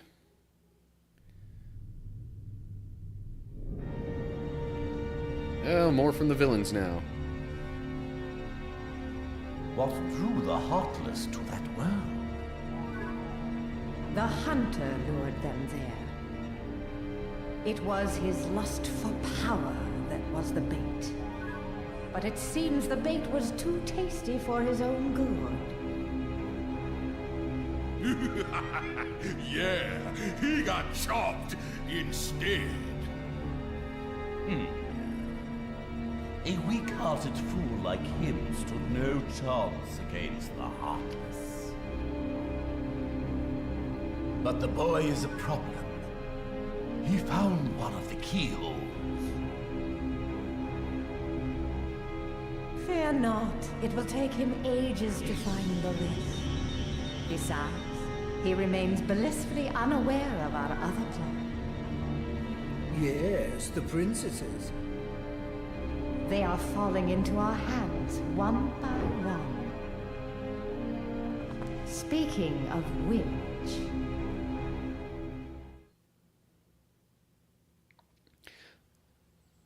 Okay, I don't remember Alice officially being a Disney princess, just saying. Or even a princess in general. I mean, I'm trying to remember if in the Disney movie, whether she, you know, in the very early part is like coming from some sort of castle that would maybe imply that she's a princess or whatever. But anyway. Hey, well, I guess we'd better get going. Where's your ship anyway? Well, not too far. Sora, Tarzan, friends. Obtain a Jungle King! Upgrade the Keyblade with keychains. Different keychains will add different effects to the Keyblade. Access the equipment menu to use a keychain. Earned Red Trinity. And it's gonna push us directly to somewhere else. The gummy block came out of that glowing hole. It's not like the others. Wonder what it's used for. I don't know. Maybe Leon will know. He might. Back to Traverse Town then? I want to be pilot. Hey, stop it. Oh, come on. I'm the Keyblade Master.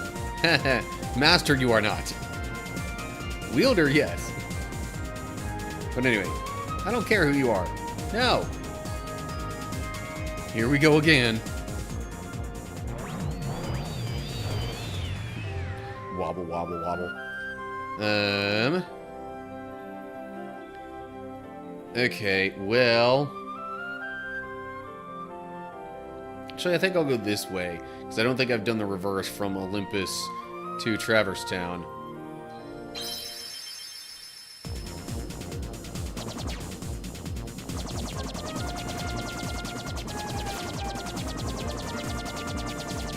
Hopefully we're not hit with a cutscene right off the bat when we get there.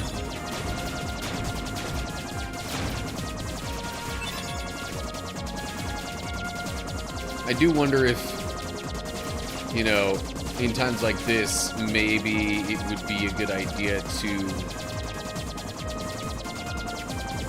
in the edits, kind of speed up this portion of things, because, I mean, it's just the gummy ship. It's not like there's anything... More specifically, it's the Kingdom Hearts 1 gummy ship. It's not like there's anything super interesting that's going to happen. Ouch. Whoa. Okay. I'll admit that was unexpected, though.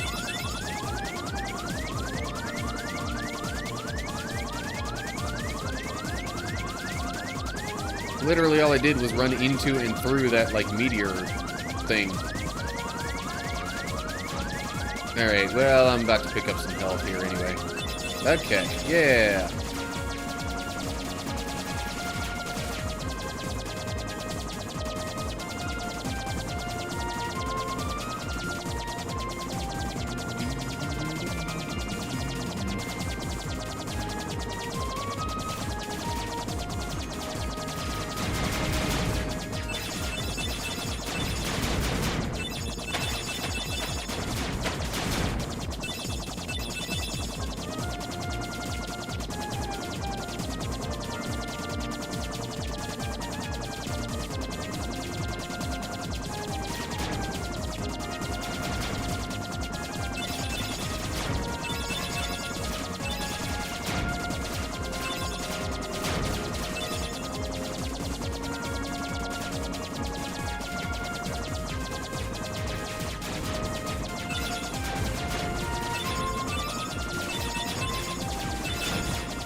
Okay. We're back to Olympus. I don't think anything's gonna happen. But that was a new, like, gummy ship path.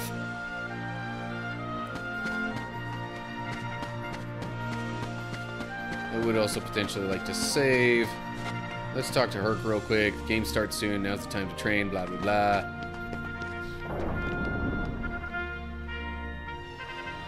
Oh, hello. Will not open. Okay. Gonna save.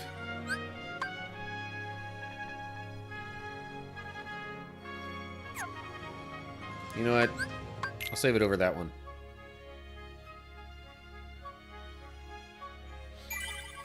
Okay. I don't think I'm going to be able to do anything here, but just in case. I'm going to compete, come back later, would you? We're not ready yet. No, I'm not training with the barrels. Okay. Tell you what.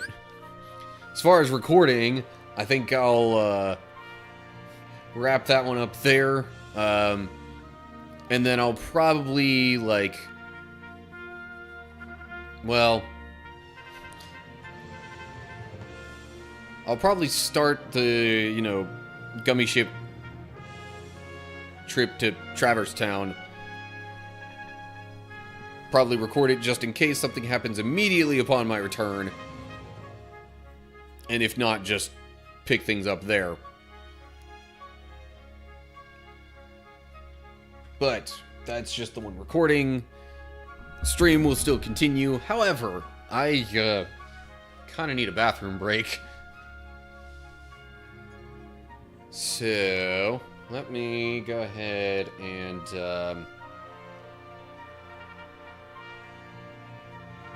I mean, there's enough music and stuff here, right?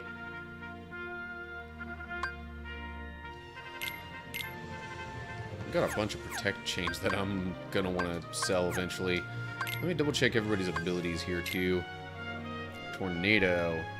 Whirl after an enemy using shield to attack. Ooh. Tell you what. I'm gonna remove Rocket and put Tornado in there instead. Donald's got plenty of AP for his stuff. Sora is... I guess as good as I need him to be. Oh, but... I can put the Jungle Key in here, which adds 2 more strength. Has a long reach, but seldom deals critical blows. Keychain attached draws out the Keyblade's true form and power, blah, blah, blah, whatever. Jungle King.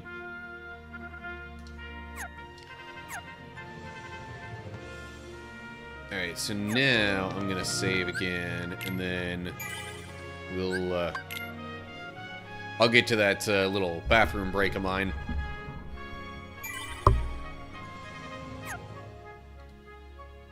Meanwhile, there is music here to enjoy.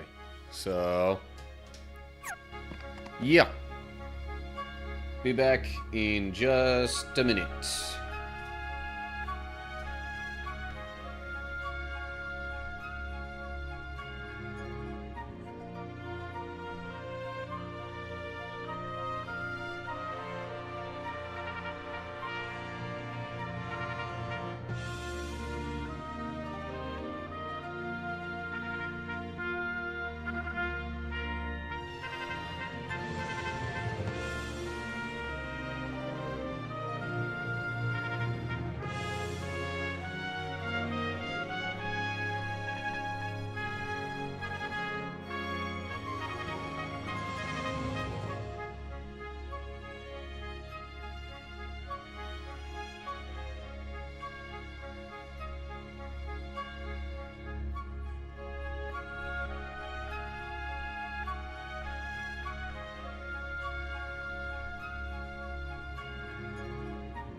Okay. And I'm back. So... guess nothing really is gonna happen here. Oh. Yeah, there's this board here now. Aspiring heroes, try your strength in the fill cup. A little later, maybe. Okay. I'm going to resume recording from here just in case something big happens.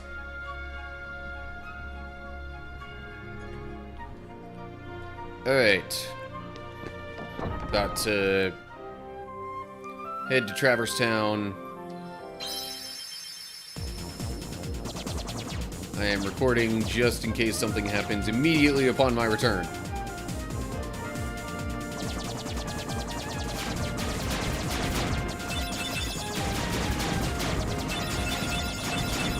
Apparently, I'm starting to get too many of certain gummy blocks.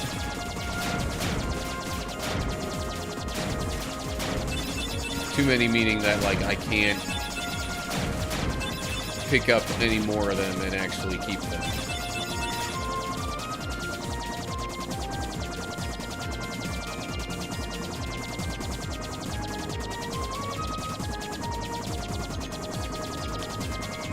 Yeah, so all that stuff to the right-hand side there, that definitely was not there in, like, the original version of Kingdom Hearts 1. The initial final mix might have had it, but, you know.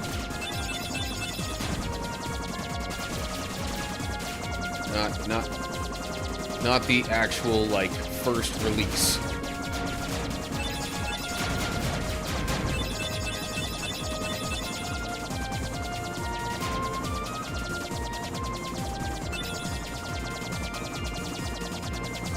So I guess it keeps track of how many Heartless ships you defeat, how many environmental objects you defeat or destroy, and then how many of, like, the different types of items you pick up.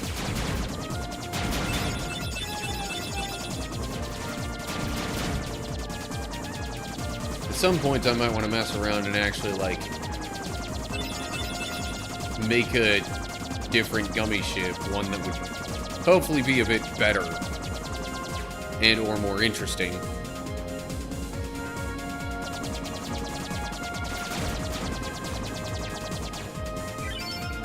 New high score. Yeah, because I hadn't done that before. I think I'll just go to the first district entry.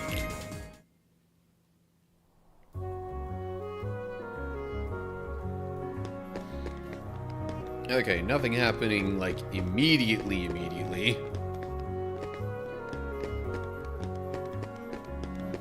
Yuffie. Leon's probably at the underground cavern. He trains there often. You know, the channel in the alleyway is connected to the cavern. Oh, okay.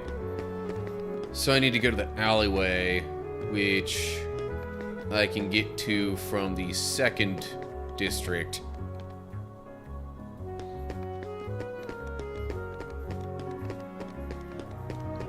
I'll come back and do other stuff at the shops later.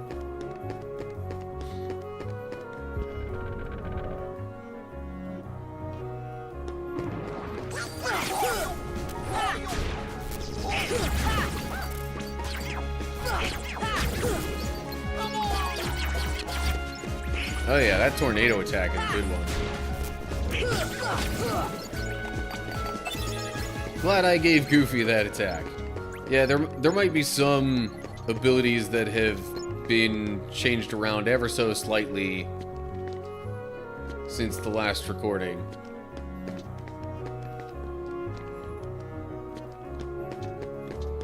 But otherwise, I'm pretty much picking up right where we left off. Oh, I'm definitely using the Jungle King Keyblade chain thing now.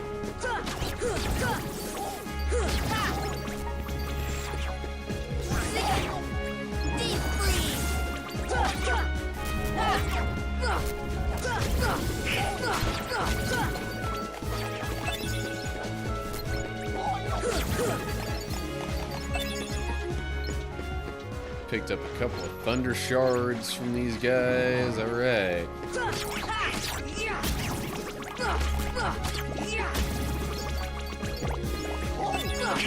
on! So this particular keychain allows for more, well, it gives Sora a bit more strength. Hey, look at that, a red Trinity mark. Just what I need to get through here. And just what I actually gained the ability to do at the end of the deep jungle.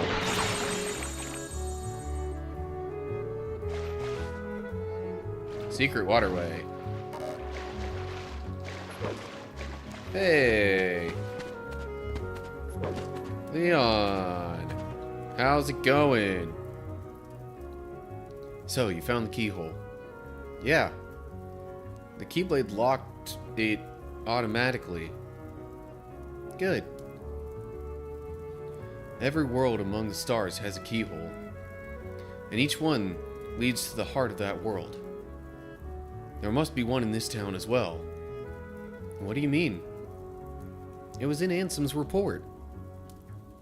The Heartless enter through the keyhole and do something to the world's core. What happens to the world? In the end, it disappears. What? That's why your key is so important. Please lock the keyholes. You're the only one who can. Oh, I've had my webcam blocking Aerith's dialogue. I don't know. Seeing other worlds would probably serve you well. Yeah. We gotta find your friends and King Mickey. I guess you're right. Okay. That's it. Hey, Leon. This gummy block's different from the others. Do you know what it's for?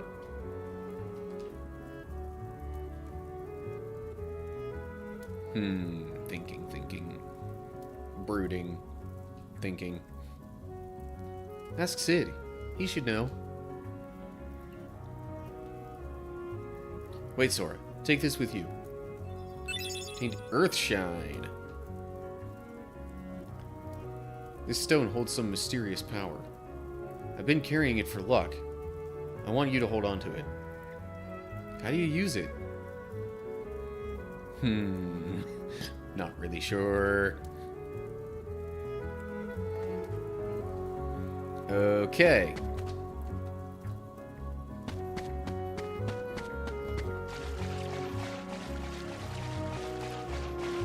I don't think there's anything over here yet, but eventually there should be. And this has a treasure chest. Dalmatians! But also then that goes up to Merlin's house thing, which would not be the quickest way of getting to Sid. I should just go back the way that I came from. Although, if there was a quick, like, warp between the different save points option in this game, that would be the quickest.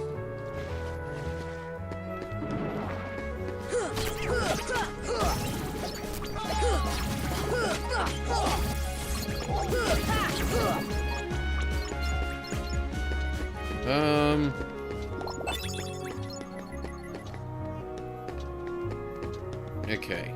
Trying to get to Sid so we can figure out about the gummy block.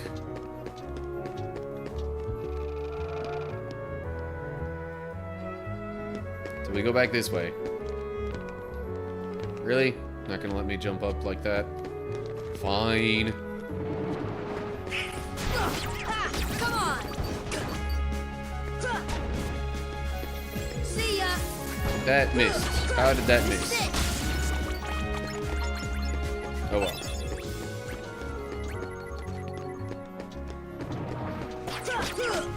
Even more of them. Oh yeah, I totally forgot. I have cure now. I should probably reassign some of my magic.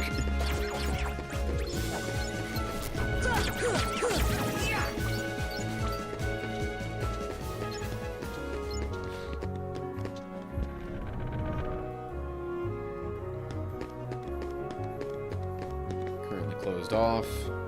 Still. So Sid should be here. Right.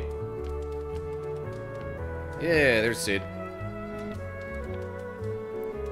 What have you got there? Hey. Well, if it ain't a gummy block. Yep. What's this one for? You're kidding me. You're flying a gummy ship and you don't know nothing about navigation gummies? Bunch of pinheads. Inner space ain't no playground.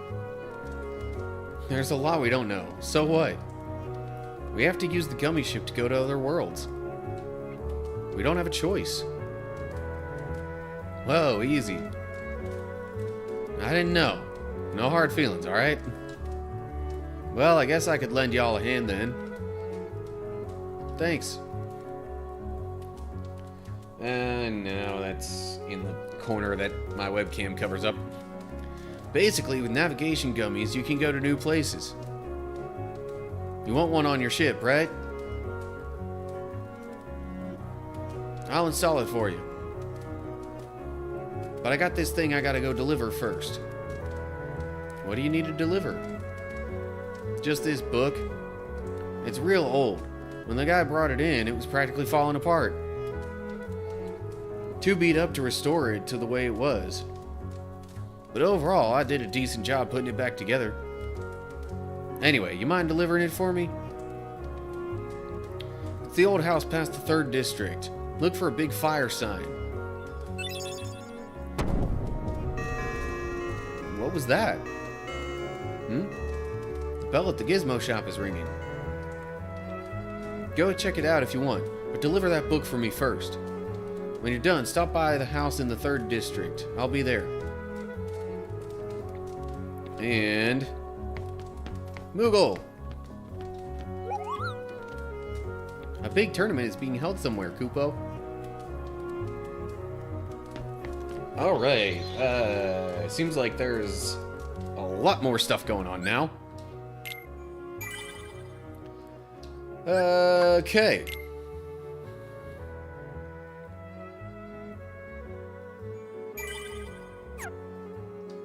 Oh yeah, real quick. Customize. Sora. Tell you what, I'll put fire there, and I think cure at A.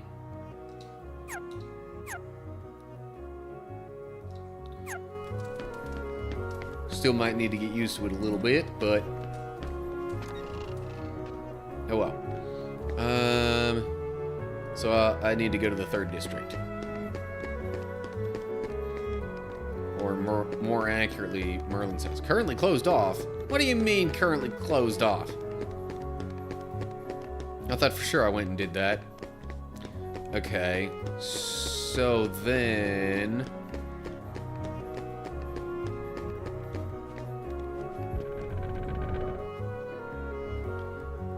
So then I basically have to go through the 2nd district again.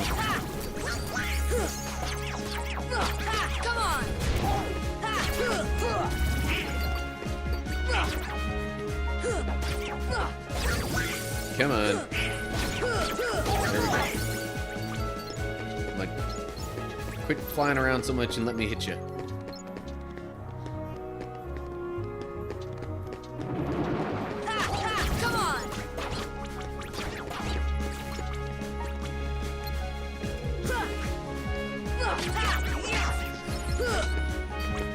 Okay.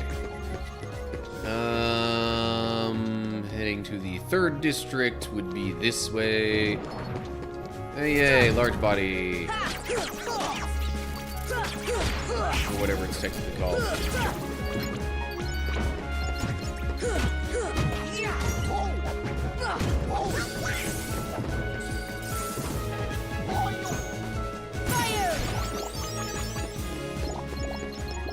should have used that a little sooner. Oh well.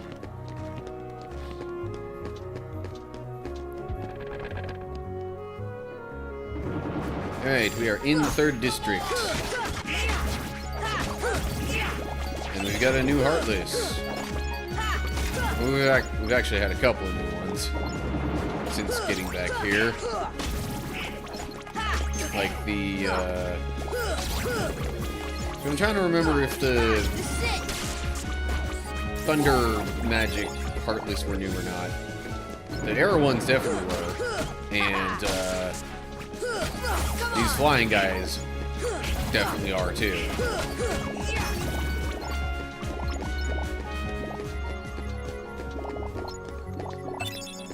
Frost Shard.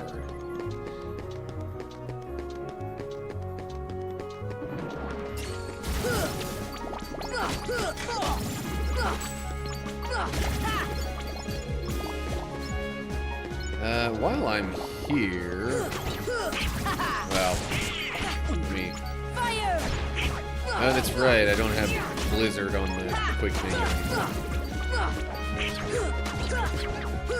It's Thunder, Fire, and Cure.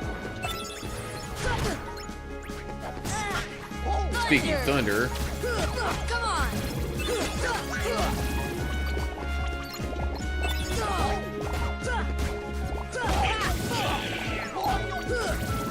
okay.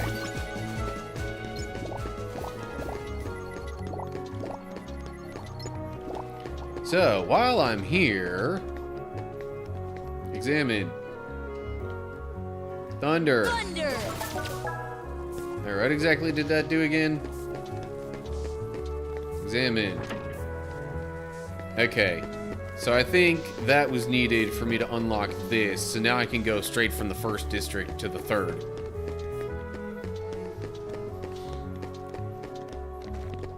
There's the door. I already opened it up, even though, like, I didn't really need to beforehand. That was just some of the extra stuff that I happened to be doing at one point.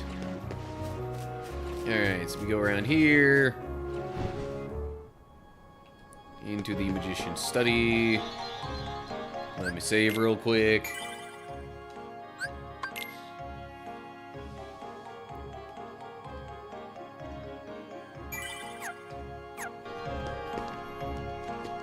Merlin, I believe I have something for you. Where do I need to be to actually talk to you? There we go. Oh, that book. So, Sid asked you to bring this. Thank you. You wish to know what kind of book it is? I don't even know myself. In fact, it's not mine.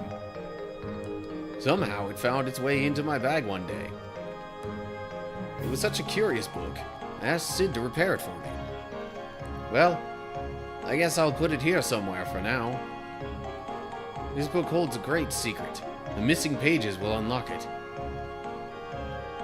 I'll leave the book over there. Do look at it whenever you like.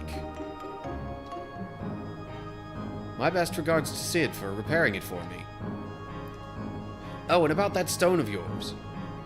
You should ask the fairy godmother about that. Speaking of... Do you know what this is? Oh, the poor thing. He's turned into a summon gem. A summon gem? This little creature lived in a world that was consumed by darkness. When a world vanishes, so do its inhabitants. And I just realized webcam covering up. Anyway. But this one had such a strong heart. He became a gem instead of vanishing with his world. Can he regain himself? Yes, but only his spirit. Now watch. Bibbidi bobbidi boo. Learn the summon spell, Simba! To use summon magic, you need 3 party members in battle. Each summon spell can only be used once per battle. Be careful, you cannot use summon magic while any party member is KO'd. Summoned characters withdraw from battle once they run out of MP. You can also select the dismiss command to dismiss them. More info on each summoned character is available in Jiminy's journal. Whenever you call, he will help you. If you find any more of these, bring them to me. Don't worry. When their worlds are restored, they will return there. Sora, please help save them. Don't worry, I will. Okay. Summon command is at the bottom. Gotcha. Even more stuff that we've done. You'd best go see Sid before going anywhere else. He says that as we step onto the save point, because normally it has the, gummy ship option. But I guess this is his way of explaining why that's not an option right now.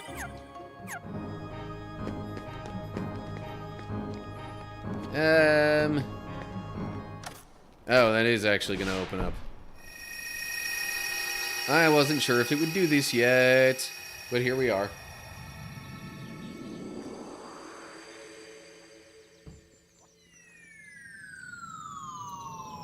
I'm not sure I can even do much in here right now, though, because it's probably missing most of the pages. Well, okay. Probably that spot. All these,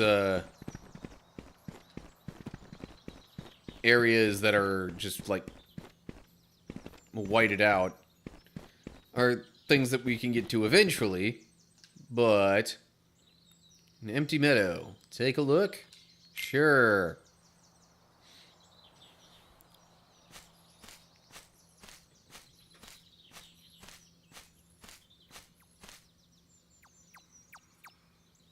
Think, think, think, think. Oh, that's all he's going to say right now? Pfft, okay. But then I walk just a little bit further, and there's Hi another there. cutscene. What's wrong? Nothing. Just thinking.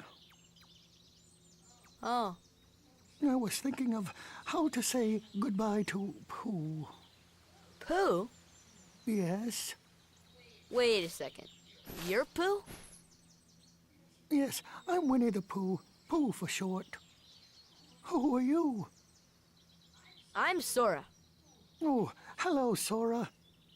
Have you come to say goodbye to Pooh, too? Well, no. Why would I do that? We've only just met. Because everyone's gone away. What do you mean? Well, we all lived here in the 100-acre wood, and we'd take walks together, or play Pooh sticks. And every day, I'd eat some honey. Just one small smackerel would taste very good right now. But now, everyone is gone. All my friends, and my favorite honey tree, too. Everyone must have gone away while I was napping, I think. So, who knows? Maybe I shall end up going away somewhere as well. But I wonder, how do I say goodbye to myself? Think, think, think. Oh, my tumbly is getting rather rumbly. Even if you did go somewhere else, you would be there in that somewhere else. So you would not have to say goodbye to yourself. The thoughts you are thinking are not helpful, because there's, like, nothing that... Like, you're thinking about an impossible situation.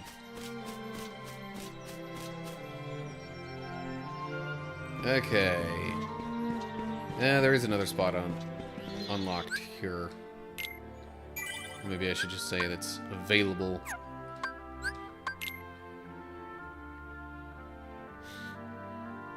So, looks like a lot of Traverse Town and 100-acre wood in this particular episode. An odd sign hangs above this house's door. Take a look? Sure, why not? We're already here.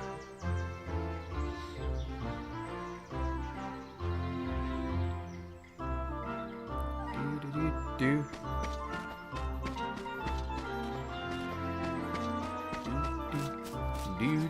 Do.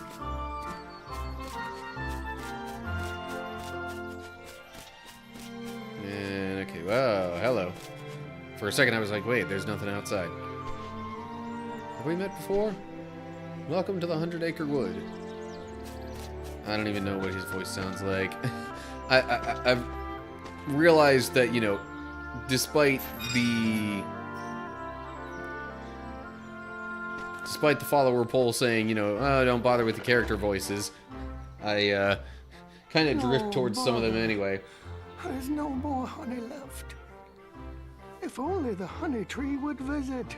Oh, then I could eat my fill.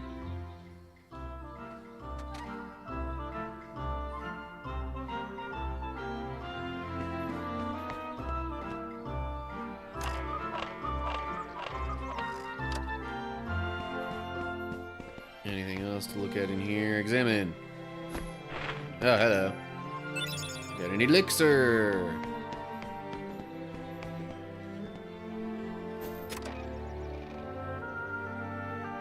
Get a little breeze going through here.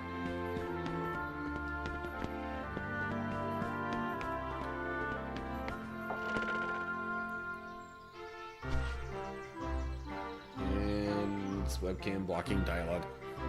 Let me guess, you'd like to know what happens next. Unfortunately, some of the pages are missing, so I can't tell you yet. The pages are scattered over many worlds. Would you find them for us? Okay, so that's all I can do here for right now. Turn to the outside world. Yes.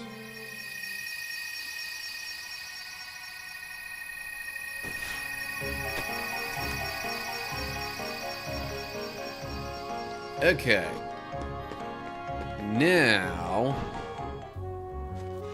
I was supposed to go to the other house in the 3rd district. The one that was just full of, like, boxes and stuff and a couple pieces of furniture. But there you are. What's Riku. going on? Riku! Hey, cut it out. I'm not dreaming this time. Right? I hope not. Took forever to find you. Riku! Wait a second, where's Kairi? Isn't she with you? Well, don't worry. I'm sure she made it off the island too. We're finally free. Hey, she might even be looking for us now. We'll all be together again soon. Don't worry. Just leave everything to me. I know this.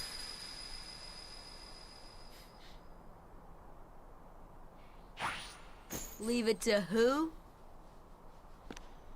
Sora, what did you... I've been looking for you, and Kairi too, with their help. Who are they? We visited so many places and worlds, looking for you. Really? Well, what do you know? I never would have guessed. Oh, and guess what? Sora's the Keyblade Master. Who would have thought it? What's that mean? So, this is called a Keyblade? Huh? Hey, give it back! Catch. Whoa. Okay, so you're coming with us, right? We've got this awesome rocket. Wait till you see it. No, he can't come. What? Forget it. Oh, come on. He's my friend. I don't care. Oh, he's gone. Riku? poof. Nice going. Oh well. At least he's okay. And who knows? Maybe we'll run into Kairi soon, too.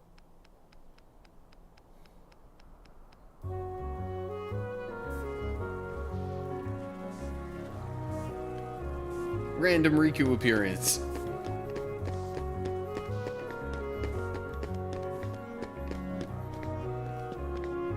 Seriously, like, why wouldn't Donald just let him go with them. I'm confused. Anyway, hi Sid. I'm back.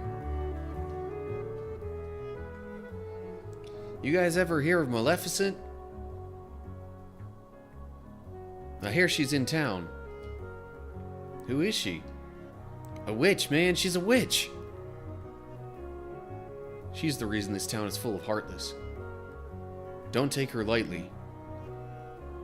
She's been using the Heartless for years. We lost our world thanks to her. One day, a swarm of Heartless took over our world. And that was 9 years ago. I got out of that mess and came here with these guys. That's awful. Our ruler was a wise man named Ansem. He dedicated his life to studying the Heartless. His report should tell us how to get rid of the Heartless. Where's this report? We don't know. It got scattered when our world was destroyed. I'm sure Maleficent's got most of the pages. You see, it's just as I told you. While you toiled away trying to find your dear friend, he quite simply replaced you with some new companions. Evidently, now he values them far more than he does you. You're better off without that wretched boy. Now think no more of him and come with me. I'll help you find what you're searching for.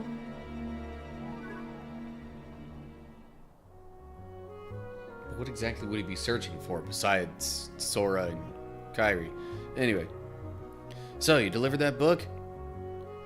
The navigation gummy's installed and ready to go. You find another one, you bring it to me. I threw in a warp gummy for the heck of it. Hey! We can warp now. Now you can jump to worlds you've been to before. Well, better get back to my real job. What's my real job? You'll see. See me at the first district. I've been thinking about the bell in the second district. That one that rang a bit ago? The one above the gizmo shop. There's a legend about it, you know? But it's all boarded up. Nobody can get in there. Heck, go check it out. Ring it 3 times to see if anything happens. Okay. I don't think there's any other really important dialogue here. We'll try to find out what Maleficent's up to. This room will be our secret base. It's nice and snug here. Yeah, that's one way of putting it.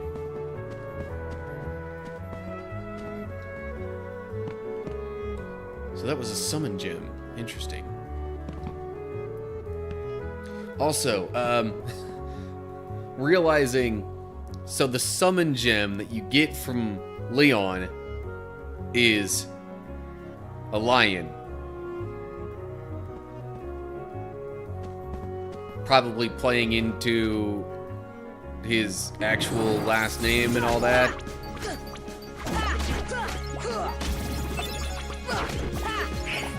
And the fact that he wears like a lion kind of chain symbol thing around his neck.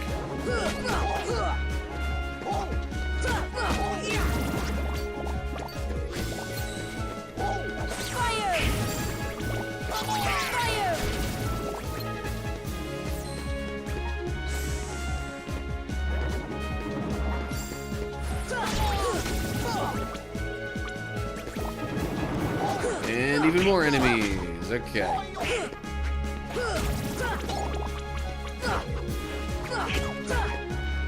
Yeah, like...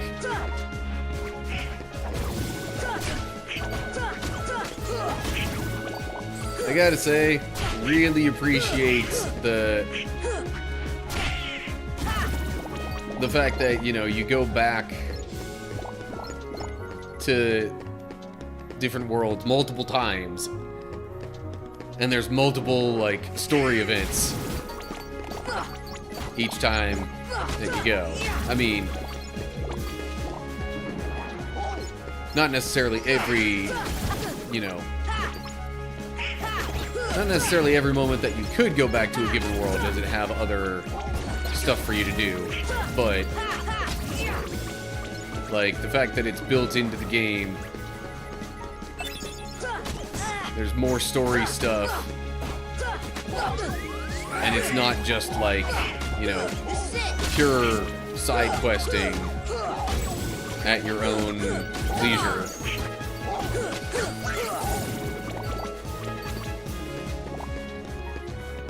Like, you go back to places and it actually matters. Anyway, okay, to the first district, where I won't get attacked by Heartless.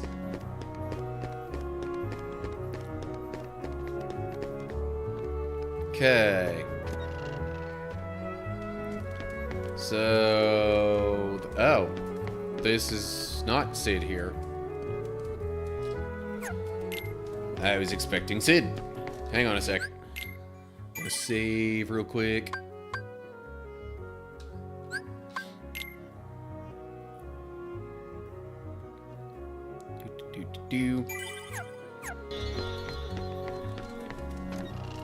Okay, so where is Sid now?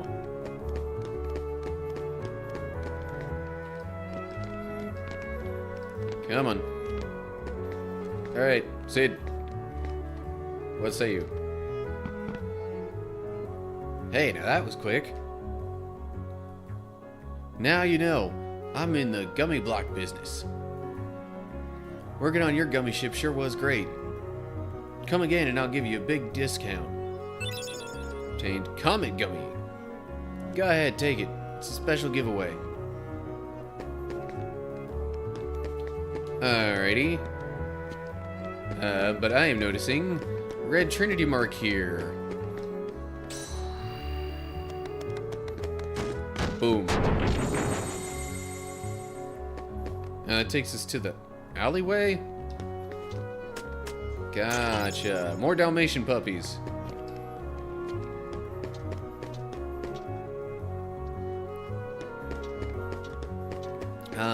And now there's the thing in the second district with the bell above the gizmo shop.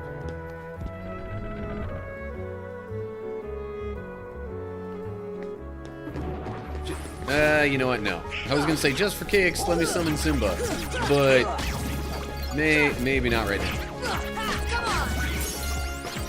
Ooh. Okay, Sora's AP is up.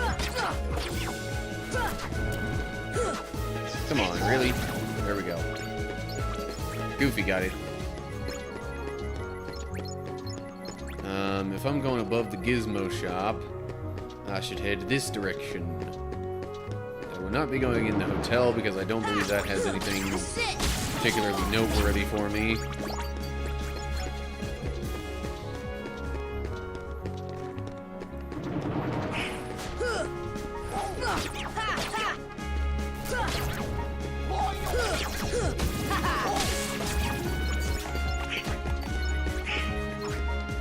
Like that one enemy just dropped something, didn't it? Well, there we go. Now I have it.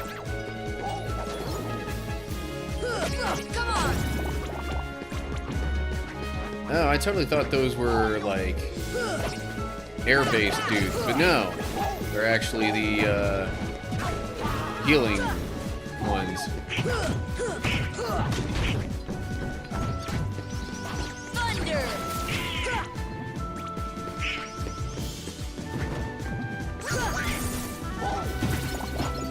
Ouch.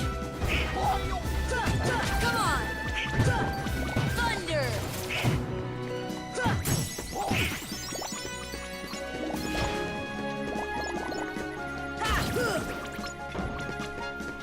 Okay. And I'm getting into so many fights with so many Heartless now. Tell you what. Fine. I'm gonna summon.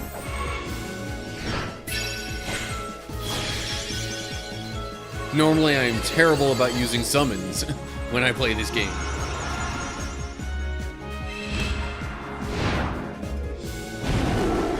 Simba!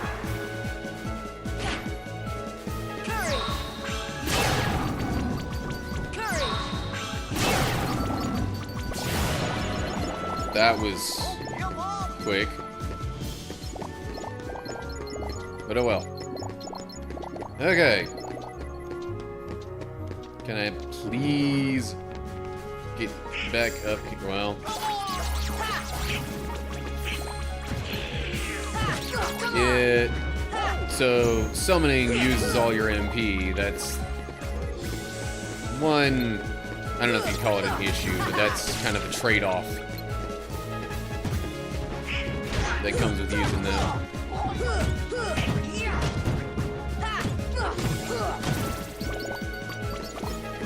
Okay. Now can I go up here? Please? Yes. Good. Come on! No, I'm not gonna let you make me go back down there. You come back up here.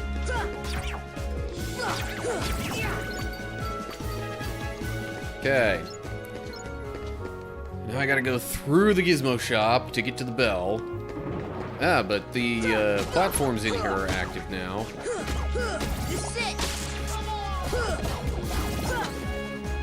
Is there a minimum requirement for how much MP you need to have to do a summon? It would seem the answer to that is yes.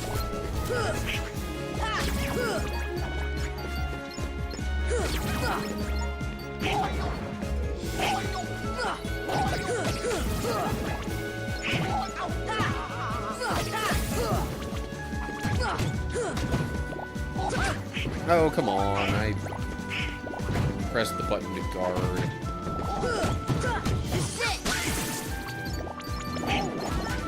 More enemies. Yay.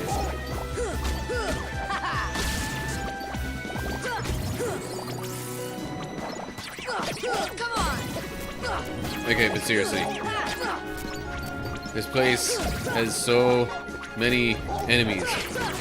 But I mean, it always does. So it's not exactly like a surprise or anything.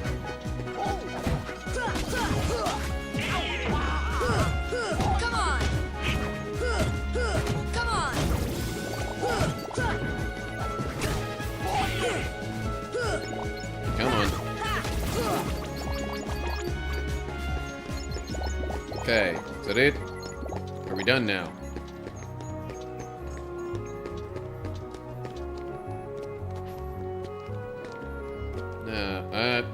Really?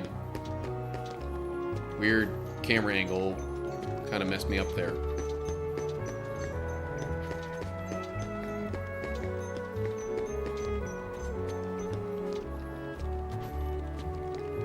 Alright, what else do we have up here? Okay, there's another one of those.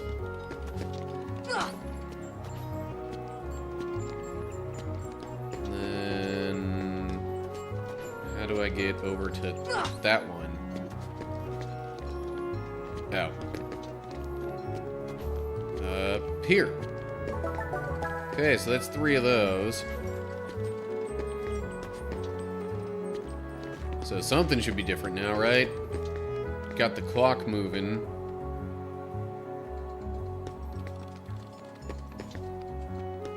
Examine. Ooh. Got a couple of postcards. And that clock is stuck at 6:54.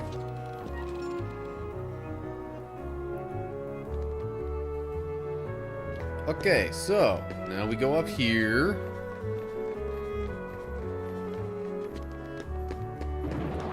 And I guess we fight some more Heartless.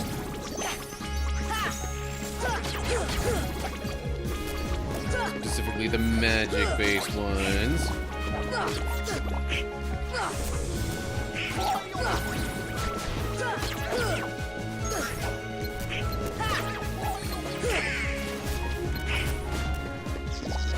Every time I try to focus on one of these things, it moves away from me. There we go. I guess. Okay. Now they're all gone. And... Red Trinity Mark. Kaboom. Pull. Now Sid said to pull it 3 times.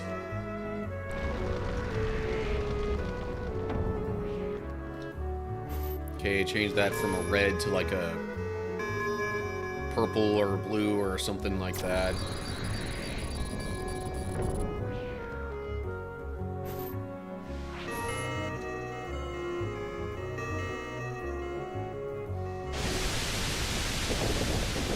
And there we have it. But what did it do? Ah! The keyhole.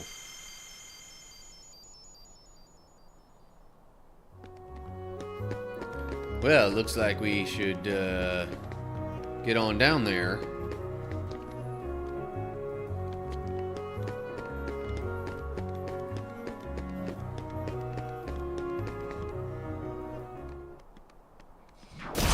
Oh, but of course it's not that easy.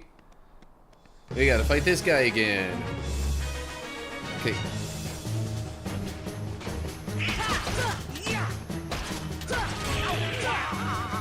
How did I not get hit by any of that? I was hoping I would get hit by it, honestly, because then, you know,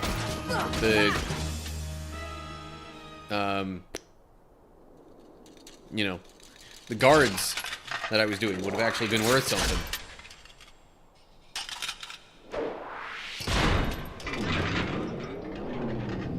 Oh, now he's changing configurations. Oh, you know it's business when the face guard comes off.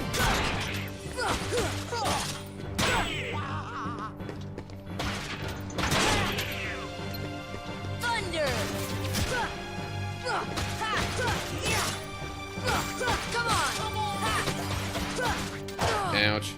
Thunder! Come on!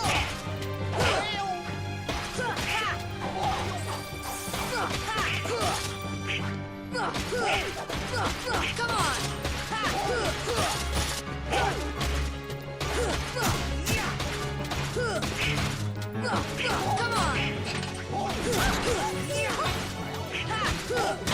Ouch. Thunder! Thanks for the healing there, Donald. Didn't assume you would heal me, but it is very much welcome. Nice. Okay. There's one claw thing down.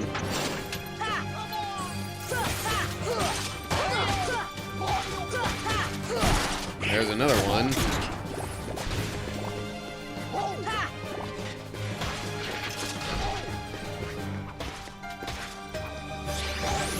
That's the attack that I was expecting. Haha. I block it. Ouch. But not that time. Come on! Come on!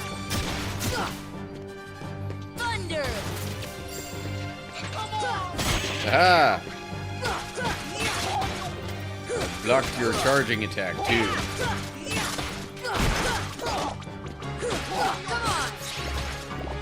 Ouch. I was facing the wrong way for a block to work.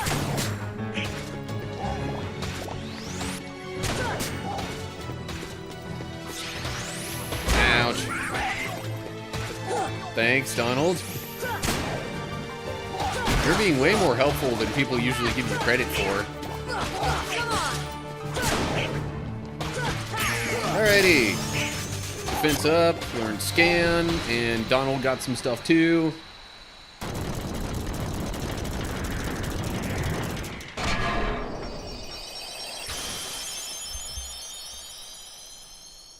That's 2 times we defeated it now. Obtained the power of wind. Learned the magic spell Arrow. And now we seal the keyhole.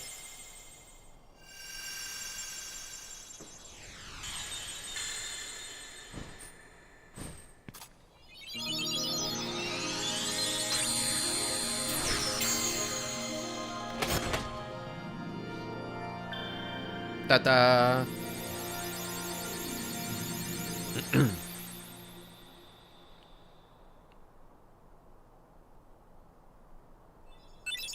Obtained a Navi Gummy.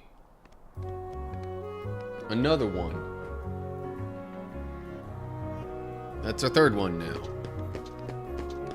And so far, all the ones that we've gotten have been from clearing different worlds, basically. So, Sid, you told me to come to you if I had another one, right? Hey, you got another navigation gummy there, eh? I'll bet you want it installed. Yeah, please. Looks like this is another one of those blocks that come in sets. You gotta find the mate to this one. Which I'm sure will be somewhere else. So, anyway... Well, that was a lot of stuff that we did here in Traverse Town. But I think that's about all that we can do for the moment.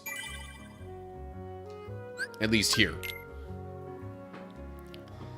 So, that seems like a fitting spot to stop the episode. And I guess next time we'll pick up with wherever we might be able to go next.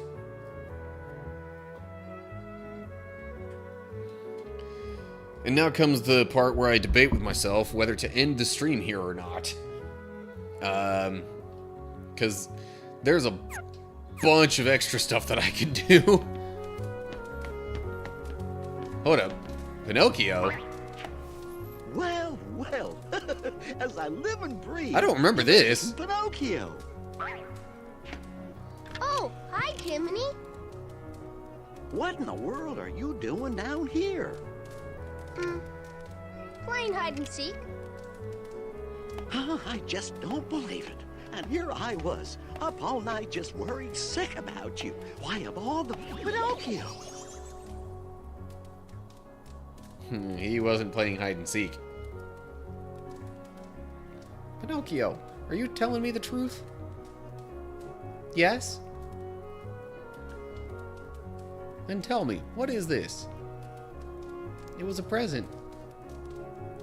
No fibbing now. You know you're not supposed to tell lies. A lie only grows and grows till you get caught. Plain as the nose on your face. But if you want something, why wait? Why not just take it? Oh my, who told you that? You need some advice from your conscience. That's right. You're my conscience, Jiminy. I'll never tell lies as long as you're around.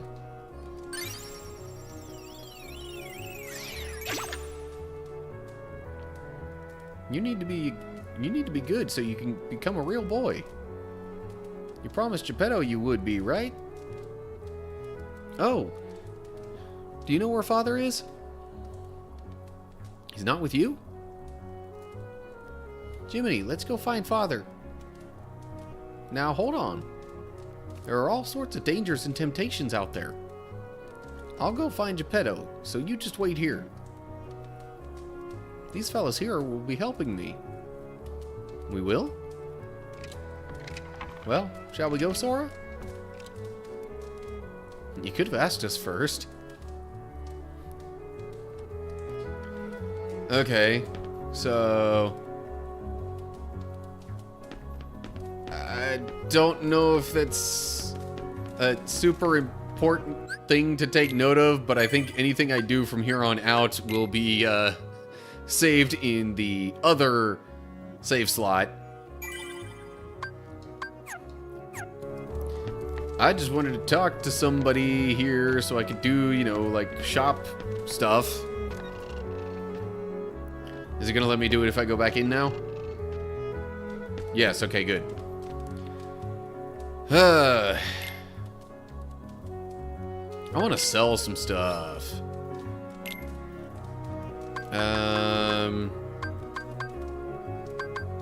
6 potions. I'm not set on selling the, you know, potions and such right now. Could do with selling a couple of these protect chains, though.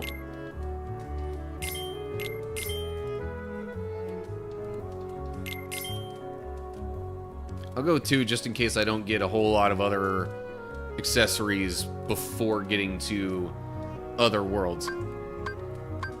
Pretty stone.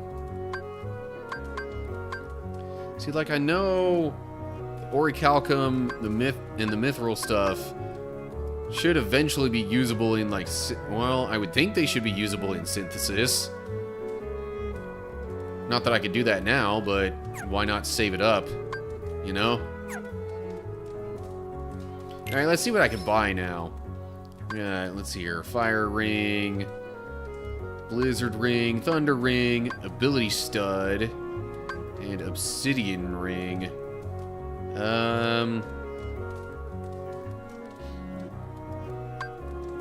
I was kind of hoping for some other, like, maybe weapons and such. Or is that what Huey, Dewey, and Louie have?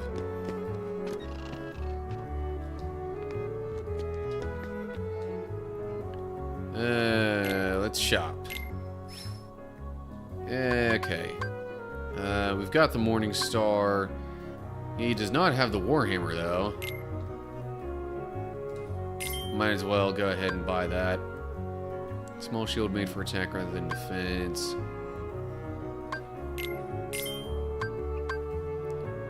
Okay, that's all I can get for that kind of stuff.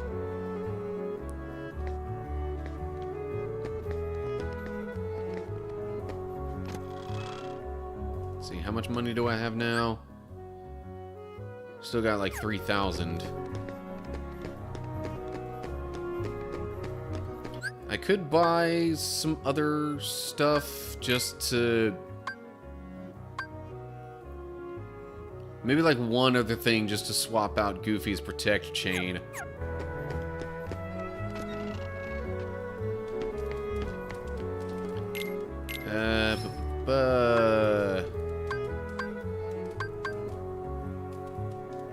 Why not? Let's give him this obsidian ring here. Okay.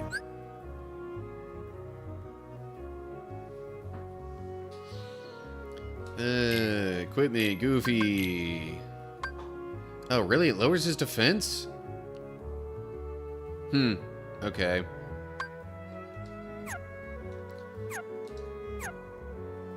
Status. Let's see here. So, Sora's got 15 defense. Donald's got 15. They all have 15 defense. Huh. Sora's also got 19 strength. Meanwhile, Donald has 13 and Goofy has 14.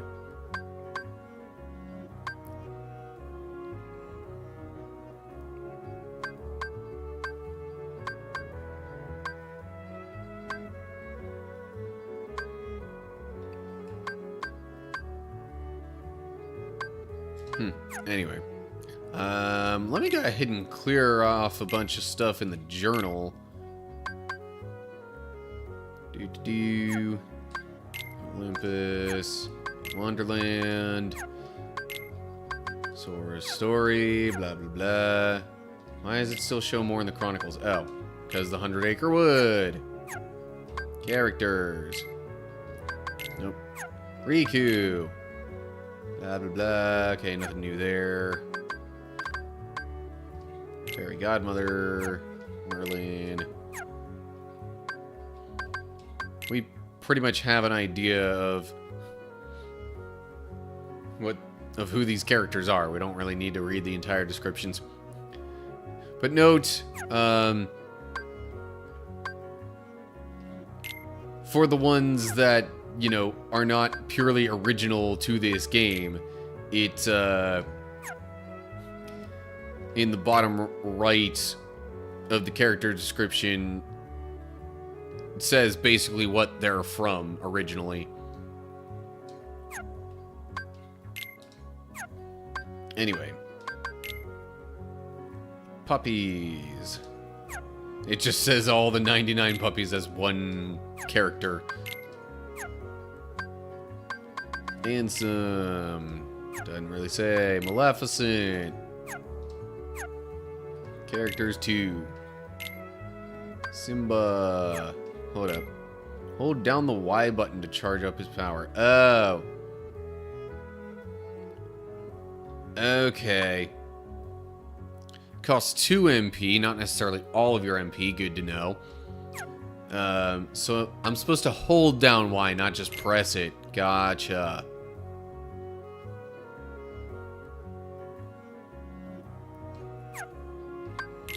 Anyway, lots of other characters. Bunch of them from Wonderland here. And then we get some of the Olympus characters. It seems like these ones are showing in order of appearance within the game.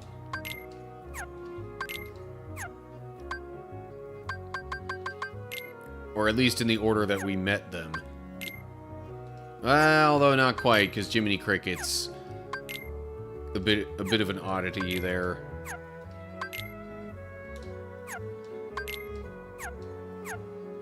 The Heartless. Large body. 13 of those defeated.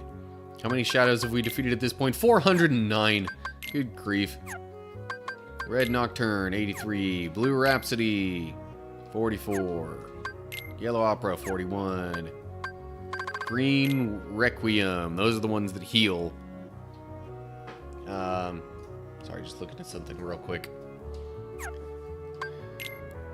Black Ballade? Also, since when have I defeated 2 of them? Heartless that confuses its enemy by creating projections of itself. If the copies are attacked, it will resort to counterattacks and eventually run away. However, if it is attacked directly and relentlessly... ...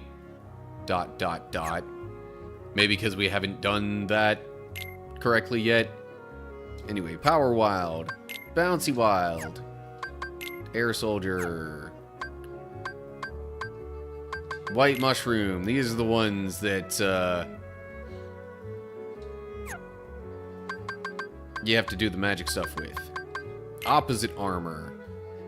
Okay, so there's an official name for when the guard armor changes form. And then we got the Trick Master and the Stealth Sneak, which was the chameleon thing. 101 Dalmatians. We've gotten... Let's see here. 3, 8, 12, 32, no. They're in groups of 7. So 12, 14, plus 14 would be 26. We've gotten 27. Oh, it says it down there in the bottom right. Duh.